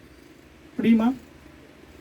யார்கிட்ட பிறக்கணும்னு சொல்லி முடிவு வைக்க முடியாது. அது மாதிரி மறுபிறப்பில் ஒரு மரித்து போயிருக்கிற மனிதன் தான் எப்படி ரட்சிப்பை நான் தெரிந்து கொள்ள முடியும், நான் மீட்கப்பட முடியும், நான் கடவுளை அறிந்து கொள்ள முடியும், என்னுடைய சுய அடிப்படையில் எப்படி நான் வந்து புதிய பிறப்பை உண்டு பண்ண முடியும். நம்ம நிறைய காரியங்களை நிறையா உபதேசங்கள் நம்ம கேட்குறோம். உனக்கு வந்து ஏன்னா உனக்கும் வந்து கடவுள் கொடுத்துருக்கிறாரு, நீ வந்து நினச்சா கடவுளை தெரிந்து கொள்ளலாம், இல்லைன்னா நிராகரிக்கலாம்னு சொல்கிறோம். அதனால தான் சொன்னேன், மறுபடியும் நான் சொன்னேன், கடவுளுடைய இரக்கம். ஏன் இந்த இடத்துல இரக்கத்தை சொன்னோன்னா முடிவு உனக்கு நரகம்தான், முடிவு நரகம்தான். ஆனால் இதில் நீங்கள் வந்து குளறுபடி இல்லாத ஒரு விசுவாசத்தை கவனிக்கணும். இந்த கடவுள் என்பதும் எல்லா மனிதனுக்குண்டான பாவ பரிகார பலிங்கிறதும், எல்லாரும் பாவத்தோடு இருக்கிறாங்கிறதும், பாவ பரிகார பலியும் இருக்கிற அதுக்குண்டான வழி இருக்குது, மீட்பு இருக்குங்கிறது தெளிவாக சொல்கிறாரு. உங்களுக்கு புரியுதா? நானே பரிகாரி, என்னை விசுவாசிக்கிறவன் ஒரு நாள் கெட்டு போவதுன்னு சொல்கிறாரு. நான் எல்லா இடத்தையும் கூப்பிடுங்கிறாரு, உன்னை நான் வருந்தி கூப்பிடுங்கிறாரு, எல்லா இடங்களையும் அழைப்பு கொடுத்துக்கிட்டு தான் இருக்கிறார். கல்யாண வீட்டு விருந்து ஊமையில் என்ன சொல்கிறாங்க, எல்லாருக்கும் அழைப்பு கொடுத்தாங்க. கல்யாண வீட்டு நம்ம மத்திய 24 படிக்கிறோம், விருந்துக்கு அழைக்கிறாங்க, எல்லாத்துக்கும் அழைப்பு கொடு. எல்லோரும் வந்தாங்களே, ஏதோ ஒரு காரணம் சாக்கு போக்கு சொல்லிட்டு போயிட்டே இருந்தாங்க. எல்லாராலும் ஏன் வர முடியலை? அழைக்கப்பட்டவர்கள் அநேகர், தெரிந்து கொள்ளப்பட்டவர் சிலர். அப்போ தெரிந்து கொள்ளப்பட்டவங்க தான் அந்த அழைப்புக்குள்ளே வர முடியும். நீங்கள் அதில் கடவுளுடைய நீதியவோ கடவுளுடைய குற்றத்தையோ நீ கேள்வி வைக்க முடியாது. அதனால தான் கடவுள் அந்த இடத்துல பேசுகிறாரு. குயவன் கொடுத்து அடுத்த அந்த இடத்த சொல்லிட்டு குயவனுடைய ஊமையை சொல்கிறார். என்ன சொல்கிறாரு, ஒரு குயவன் தன்னுடைய களிமண் ஒரே காலால் மிதிக்கிட்ட களிமண் கிடக்கு, நிறையா மிதித்து போட்டு அவனை ஒரு பாத்திரமாக செய்யறதுக்கு வச்சுருக்காங்க. அந்த குயவன் அதில் எந்த பாத்திரத்தை எப்படி செய்யணுங்கிறது அவனுடைய தீர்மானம். அவன் அதை ஒரு பாத்திரத்தை பெருசாக செய்யலாம், சின்ன சட்டியாக செய்யலாம், ஒன்று கோயிலில் அவங்க இன்றைக்கி பயன்படுத்துகிறது மாதிரி ஒரு பாத்திரமாக செய்யலாம், இல்லை சுடுகாட்டு கொண்டு போகிற ஒரு பாத்திரமாக செய்யலாம். அப்படிங்கிற மாதிரி எல்லா விதமான உரிமையும் அவனுக்கு இருக்குது. அதுபோல் நீங்கள் உன்னை சிருஷ்டிகர், உன்னை உருவாக்கின தேவருக்கு எல்லா விதமான உரிமை உண்டு. வஸ்து, நீ வஸ்து படைக்கப்பட்ட நீ எதிர்த்து கேள்வி கேட்க முடியுமா? ஏன் அந்த இடத்துல சொல்கிறாருன்னா, அவர் நான் அதிகாரம் உள்ளவரா அப்படி சொல்லலை. எல்லா மனிதனுக்கு உண்டான பொதுவான கிருபையின் அடிப்படையில் எல்லா மனிதனுக்கும் இந்த சுவிசேஷத்தின் ஒளியை கொடுத்துக்கிட்டே இருக்கிறார். எல்லா மனிதனுக்கும் தான் தான் கடவுள், தான் தான் ரட்சகர் என்கிறது பொதுவான படைப்பு இல்லாமல் இது மூலமாக நம்மளுடைய வேதத்தின் மூலமாக சுவிசேஷத்தின் மூலம் வேத வசனத்தின் மூலம் வெளிப்படுத்திக்கிட்டே இருக்கிறார். ஆனால் இன்னைக்கு உலகத்தில் இருக்கிற சாத்தானவன் எல்லா இருதயங்களிலையும் என்ன பண்ணியிருக்கான், குருடாக்கி வச்சிருக்கிறானா. அவங்க சுவிசேஷத்தின் ஒளி கேட்க முடியாதபடிக்கு உலகத்தினுடைய பிரபஞ்சத்தின் தேவனானவன் அவருடைய இருதயத்தின் கண்களை குருடாக்கி வைத்திருக்கிறான்னு வேதம் சொல்லுது. அப்போ அவர்களால் விசுவாசிக்க முடியாது, ஒளியை பெற்றுக்கொள்ள முடியாது, மீட்க முடியாது. இன்னைக்கு நீங்களும் நானும் எவ்வளவு பாக்கியமுள்ள ஜனங்கள் அப்படிங்கிறது, கடவுளால் மீட்கப்பட்ட ஜனங்கள்ங்கிறத உங்களால் நீங்கள் வெறுவாயில் சொன்னீங்கன்னா உங்கள் லைஃப்பில் உங்களால் அதை உண்மையான ஒவ்வொரு நாள் உணர முடியுமா? நான் மீட்கப்பட்டவன், என்ன நிலையில் இருந்தவன், எப்படிப்பட்ட சூழ்நிலை, ரட்சிப்பை எந்த வழியிலையும் எந்த சூழ்நிலையும் என்னால் தெரிந்து கொள்ளவே முடியாது. நான் இவ்வளோ பெரிய நித்திய அழிவிலிருந்து என்னை காப்பாற்றுங்கிறதுக்கு எனக்கு எந்த வழி கிடையாது. என்னுடைய சுய அடிப்படையோ சுய நீதியோ எதுலையும் நான் வர முடியாது. ஆனால் கடவுள் அவருடைய இரக்கத்தினால நீங்கள் நானும் மீட்கப்பட்டிருக்கோம். ஒரு மனிதன் என்ன வேதம் தெளிவாக சொல்லுது, ரட்சிக்கப்படாத ஒவ்வொரு மனிதனும் செத்த நிலையில், மரித்த நிலையில் இருக்கிறான். அவன் உணர்ச்சியற்றவனாக இருக்கிறான். அவனால் உயிர் உண்டாக்கியிருக்க முடியுமா? ஒரு மனிதன் எப்படியும் தாய் தகப்பன பிறப்புக்கு தெரிந்து கொள்ள முடியாதோ அதே வண்ணமாக ஒரு மனிதன் தனக்குத்தானே செத்து போனவனுக்கு அவனே உயிரை உண்டாக்க முடியாது. அந்த உயிரை உண்டாக்குறது கொடுக்கிற பரிசுத்தாகிய கடவுள் நம்மளுக்குள்ள அந்த வேத வசனங்கிற ஜீவனுள்ள அந்த வார்த்தையை கொண்டு நம்ம மரித்து போன இருக்கிற ஆத்மாவுக்குள்ள அந்த உயிரை கொடுக்குற இந்த வார்த்தை. அதனால தான் வேதம் ஃபஸ்ட்டு சொல்லுது, அவனுடைய மண்ணை எடுத்து பிசைஞ்சது மாத்திரம் இல்லை, அவனுக்குள்ள ஜீவ சுவாசத்தை ஊதுனார். அப்போ அவன் ஜீவ ஆத்மானான்னு சொல்கிறோம். அந்த ஜீவ ஆத்மா தேவனுடைய அந்த வார்த்தை, தேவனுடைய அந்த வல்லமை உள்ளே கடந்து சென்றதுனால தான் அந்த மரித்து போன இருந்த மனிதன் மண்ணாக இருந்த மனிதன் உயிர் பெற்று அவன் நிலையான நித்தியம் வாழக்கூடிய ஒரு வாழ்க்கையை பெற்றான். அதுபோல் இன்றைக்கி இந்த பாவ உலகத்தில் அழிவுக்கு நேராக வைக்கப்பட்டிருக்கிற மனிதனுக்கும் பரிசுத்தாகிய கடவுள் தன்னுடைய உயிருள்ள வார்த்தைகளை கொண்டு அவன் இருதயத்துக்குள்ள சீவ சுவாசத்தை ஊதும்போது அவன் நித்திய ஜீவனை பெற்றவனா, நிலையான வாழ்க்கை வாழ்கிறவனா, தேவனால் மீட்கப்படுகிறான். அப்படிங்கிறத கடவுள் மறுபடியும் சொல்கிறார். இன்றைக்கி எல்லா மனிதனும் ரட்சிப்பை நானும் பெறலாங்கிறத விஷயத்தில் நீங்கள் மறுபடியும் ரொம்ப தெளிவாக இருக்கணும். முதலில் வார்த்தையின் மூலமாக, வசனத்தின் மூலமாக அவங்க இதயத்துக்குள்ளே அவனை கடவுள் உயிர்ப்பிக்கிறார். செத்துப்போன மனிதனால் அவனால் தெரிந்து கொள்ள முடியாது, அவனுடைய சுபாவம் கடவுளை தேட முடியாது. நான் விசுவாசிக்கிறனாலும் விசுவாசத்தை நம்ம நிறைய இடங்களில் சொன்னோம்.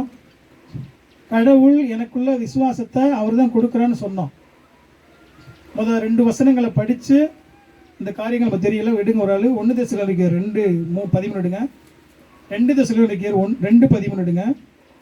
பரிசுத்தாகிய கடவுள் தான் எனக்கு முதல்ல மறுபடியும் ஆவியில் உயிர் கொடுக்குறார். என்ன சொல்லுது வசனம் தெரியுங்களா? 2 தெசலோனிக்கேயர் 2:13 சொல்லுது, நீங்கள் பரிசுத்த ஆவியாகிய கடவுளாலே முதலில் பரிசுத்தமாக்கப்படுதலும் மறுபடி அதுக்கடுத்து தான் சத்தியத்தை விசுவாசிக்கிறதுலையும் ரட்சிப்பு அடையும்படி ஆதி முதல் கடவுள் உங்களை தெரிந்து கொண்டான்னு சொல்லுது. என்ன சொல்றது புரியுதா உங்களுக்கு? முதல்ல பரிசுத்தாய கடவுள் உங்களுக்குள்ள வந்து மறுபிறப்பை உண்டு பண்ணது பின்னாடி தான் நீங்கள் என்ன பண்ணுறீங்களா, சத்தியத்தை விசுவாசிக்கிறீங்களா. நீங்கள் சத்தியத்தை விசுவாசிக்கிறோன்னா முதல்ல பரிசுத்தாய கடவுள் உங்களுக்குள்ள வரணும். அவர் வரலைன்னு சொன்னால் நீங்கள் வந்து முதல்ல கடவுளை விசுவாசிக்க மாட்டீங்கன்னு வேதம் சொல்லுது. அதனால் ஒரு சிலர் இன்னைக்கு இருக்கிற காரியங்களில் இன்று முதல் அவர் சொல்கிறாங்க, எல்லாருக்கும் சுவிசேஷம் சொன்னாலும் எல்லாரும் கேட்கறது இல்லை. அதில் கடவுள் யார் தெரிந்து கொண்டாரோ அவங்க தான் சந்தோஷமாக கடவுளை ஏற்றுக்கொண்டு ஜீவ புஸ்தகத்தை என் பேர் எழுதியிருக்குன்னு சொல்கிற சந்தோஷத்தோட மன மகிழ்ச்சியோட இந்த பூமியில் ஆண்டவராக இயேசு கிறிஸ்துக்கு கூட சந்தோஷமாக வாழ்வாங்க. தேவ விசுனா நல்ல விதையாகிய இந்த வசனம் வந்து நல்ல நிலத்தில் விழுந்திருந்தால் தான் அவங்க வந்து கடவுளை தேட முடியும். அப்போ தான் வந்து கடவுளை நம்ம ரொம்ப ரொம்ப அதிகமாக தேட முடியும்னு வேதம் திருப்பி திருப்பி சொல்லுது. கடவுள் நீங்கள் பார்த்தீங்கன்னா அப்போஸ்தலர் 16 அதிகாரத்தில் லீதியாள் இருக்கா. கடவுள் வசனத்தை பேசுகிறாங்க. ஒரு நாள் அந்த வசனத்தை எடுத்து பாருங்களேன். லீதியா அப்போஸ்தலர் 16:14 ரொம்ப தெளிவாக சொல்லுறாரு. வசனத்தை நீங்கள் பார்த்தா புரியும். அவங்க பேசிகிட்டே இருக்காங்க. கடவுள் அங்கே வந்து அவங்களுக்கு பிரசங்கம் பண்ணுறாங்க, அவங்க சுவிசேஷத்தை அறிவிக்கிறாங்க. அங்கே நடக்கிறத பாருங்க. கர்த்தர் லீதியாளின் இதயத்தை திறந்தார். 16:14 சொல்லுது. அப்போஸ்தலர் 16:14 சொல்லுது. கடவுள் கர்த்தர் வந்து லீதியாளுடைய இருதயத்தை திறக்கிறாரா பாருங்க. கடவுள் தான் திறக்கிறாரு. அவங்க எவ்வளோதான் நம்ம சுவிசேஷம் சொன்னாலும் எவ்வளோதான் பேசினாலும் நம்ம அவங்களுக்காக ஜெபத்தோட பாரத்தோட சுவிசேஷத்தை அறிவிக்கணும். அவங்களுக்காக நம்ம பாரத்தோடு அவங்களுக்கு அவங்களுடைய தேவைகளுக்காக கடவுள் இறக்கத்திற்காக நம்ம ஜெபிக்கணும். அவருடைய ரட்சிப்புக்காக கிருபை கிடைக்கிறதுக்காக நம்ம வந்து ரொம்ப கண்ணீர் சிந்தி ஜெபிச்சு நம்ம சொல்லும் போதும் கர்த்தர் அவங்க இருதயத்தை திறக்கலைன்னா அவங்களால ரட்சிக்கப்பட முடியாது. இது ரொம்ப நீங்கள் ரொம்ப ரொம்ப தெளிவாக தெரிஞ்சுக்கணும். அதான் 1 பேதுரு 1:2 சொல்லுது. பிதாவாகிய தேவனுடைய முன்னறிவின்படியே 1 பேதுரு 1:2 அதான் சொல்லுது. பிதாவாகிய தேவனுடைய முன்னறிவின்படியே பரிசுத்த ஆவியாகிய கடவுளின் பரிசுத்தமாகுதுனாலே பாருங்க, ரொம்ப கவனிங்க. பிதா முன்னறிகிறாரு.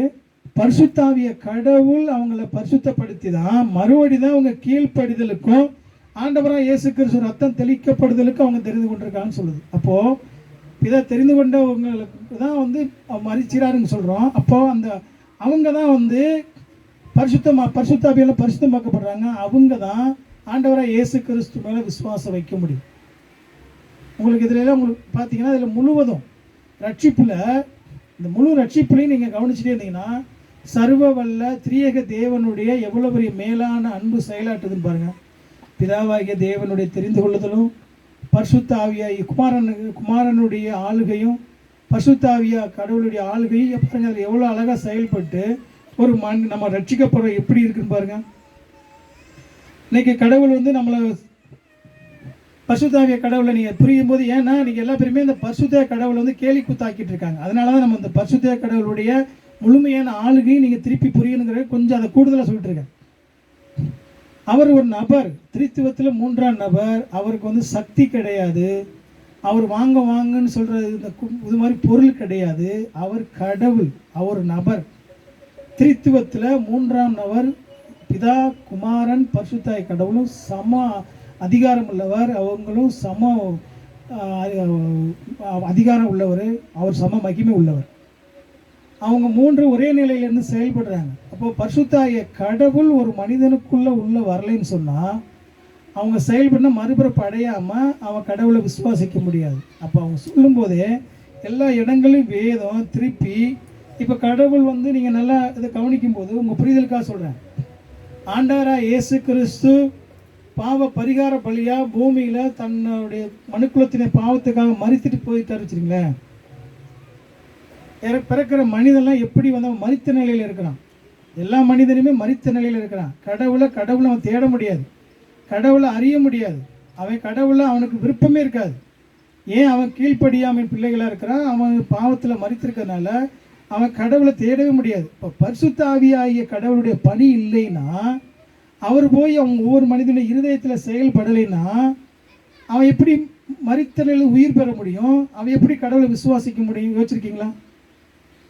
இப்போ திரித்துவ தேவனில் கடவுளில் வந்து நம்ம தனியாக பிரிக்க முடியாது. ஆனால் பரிசுத்தாவிய கடவுள் தான் இந்த ரட்சிப்பில் வந்து திரித்துவ தேவனிலும் பரிசுத்தாய் கடவுளுடைய பணியும் உண்டு. பிதா தெரிந்து கொள்றார், குமாரன் மரிக்கிறார்னா பரிசுத்தாய் கடவுள் இந்த மரித்து போன ஆத்மாக்களை உயிர்ப்பிக்கிறார். அல்லேலூயா. அதனால தான் மறுபடி நம்ம அந்த ரட்சகர் வந்தால் மாத்திரம்தான் பாவியான மனிதன் அவனுக்குள்ள கடவுளை அறிய முடியும், ரட்சகரை தேட முடியும், அவரை மீட்கப்பட முடியும்.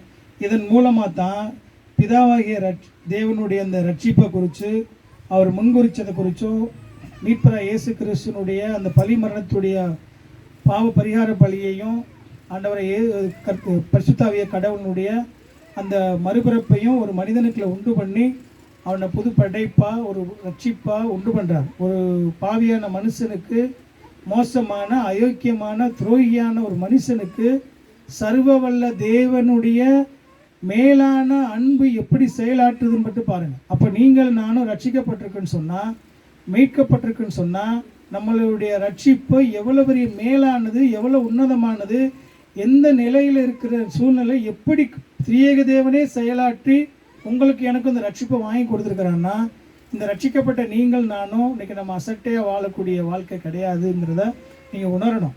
அதனால தான் அவர் நிறைய இடங்களில் பேசுகிறேன்னா, நிறைய இடங்களில் நான் வந்து இதை குறித்து சொல்ல வேண்டிய நிறையா இருக்குது. தொடர்ச்சியாக வர நாட்களில் நம்ம பேசுவோம். கடவுள் தாமே இந்த ஒவ்வொரு காரியங்களையும் செயல்படுறார். முழு உலகத்தையும் மேலான சிங்காசனத்தில் வீற்றிருக்கிறவரா, எல்லா அதிகாரத்துக்கும், உலகத்தில் இருக்கிற எல்லா அதிகாரத்துக்கும் மேலானவரா, அவர் தான் இன்றைக்கும் ஆளுகை செய்கிறார். அவர் தான் ராஜரீகம் பண்ணுகிறார். அவர் தான் ராஜாதி ராஜா, கர்த்தாதி கர்த்தர். அவர் தான் அரசர், மகாராஜா. அவர் தான் ஆண்டவர். அந்த ஆண்டவராய் இயேசு கிறிஸ்து ஒரு மனிதனுக்குள்ள எவ்வளோ பெரிய ஒரு மீட்பினுடைய திட்டத்தை இங்கே பரிகார பலியை செய்து முடித்தாருங்கிறதும் பார்க்குறோம். அப்போ நம்ம புரியும் போது பிதாவாகிய தேவனும் குமாரனாய் இயேசு கிறிஸ்து பரிசுத்தாகிய கடவுளும் ஒரு மனிதனுக்குள்ள ரட்சிப்புலையும் அவங்க ஆளுகை எப்படி செயல்படுதுன்னு பார்க்குறோம். எந்த ஒரு மனிதனும் என்னுடைய நல்ல செயல்கள் அடிப்படையில், நல்ல விருப்பத்தின் அடிப்படையில் ரட்சிக்கப்பட முடியாது. உலகம் தான் சொல்லுது. உலகம் வந்து நான் வெறுமையாக ஃபீல் பண்ணதுனால என்ன சொல்லுது, சில புண்ணியங்களை தேடினா, சில நற்காரியங்களை செஞ்சால், சில பூஜை நமஸ்காரங்களை செஞ்சால், நான் எந்தெந்த ஊர்களுக்கு போய் நான் இந்த மாதிரி செயல்களாக செஞ்சால், நன்மை செஞ்சால் நான் வந்து கடவுளோட சமாதானம் ஆயிடுவேன் அப்படின்னு சில மதங்களில் சொல்கிறாங்க. சில பேர் என்ன சொல்கிறாங்கன்னா, எனக்கு கடவுள் கொடுக்கப்பட்ட, எங்களுக்கு கொடுக்கப்பட்ட சில சட்டத்திட்டங்களை, அதாவது 5 வேளை தொழுகிறது, நாங்கள் வந்து நோன்பு இருக்கிறது, சில ஏழைகளுக்கு ஒரு நன்மை செய்கிறது, புனிதமான இடத்துக்கு போயிட்டு வந்துட்டால் எங்களுடைய பாவம் மன்னிக்கப்பட்டு நான் கடவுளை அடைஞ்சிருவோன்னு சொல்லுது. எல்லா மதங்களும் இது போல் சில நன்மைகளையும் சில நற்செயல்களையும் வலியுறுத்துது. எந்த மனிதனும், எல்லா மதங்களும் மனிதனுடைய நற்செயலின் அடிப்படையில், சில செயல்கள் அடிப்படையில் கடவுளை சமாதானப்படுத்தி ரட்சிப்பை பெற்றுக்கொள்ளன்னு சொல்லுது. ஆனால் வேதம் தெளிவாக சொல்லுது, நீ பாவியான மனிதன், மரித்து போயிருக்க, செத்து போயிருக்க, ஒன்றால் உன்னுடைய நீதி வந்து தேவனுடைய பார்வையில் அழுக்கும் கந்தலுமாக இருக்குது. உனக்கு பாவிங்கிற உணர்வு இல்லை, உன்னுடைய நீதி இல்லை, நீ தேவனுடைய மகிமையை இழந்து போயிருக்க. நீ கடவுள்கிட்ட எந்த நிலையிலும் உன்னுடைய சுய அடிப்படையிலும் நற்செயலும் நல்ல புண்ணியங்கள் அடிப்படையில் நீ எந்த சூழ்நிலையும் கடவுளை சமாதானப்படுத்த முடியாது, ஒப்புரவாக முடியாது. இப்படியான சூழ்நிலையில் தான் பாவ பரிகார பலியாக ஆண்டவராக இயேசு கிறிஸ்து பாவ மனுக்குலத்தினுடைய எல்லா விதமான மீட்புக்கு பரிகாரியாக கர்த்தராகிய இயேசு கிறிஸ்து பூமியில் மனிதனாக வந்தது மாத்திரமல்ல, நம்மளுடைய எல்லா விதமான மீட்பினுடைய திட்டத்தையும் சிலுவையில் செய்து முடித்து இன்றைக்கு உங்களுக்கு எனக்கும் அதனுடைய ஆசீர்வாதத்தை வாங்கி கொடுத்து, என்னை விசுவாசிக்கிறவன் விசுவாசத்தினாலே அந்த நீதிமான்கிற பெட்டத்தை பெற்று நீ பிதாவோட ஒப்புரவாகி கடவுளோட நித்தியமாக வாழ்வ.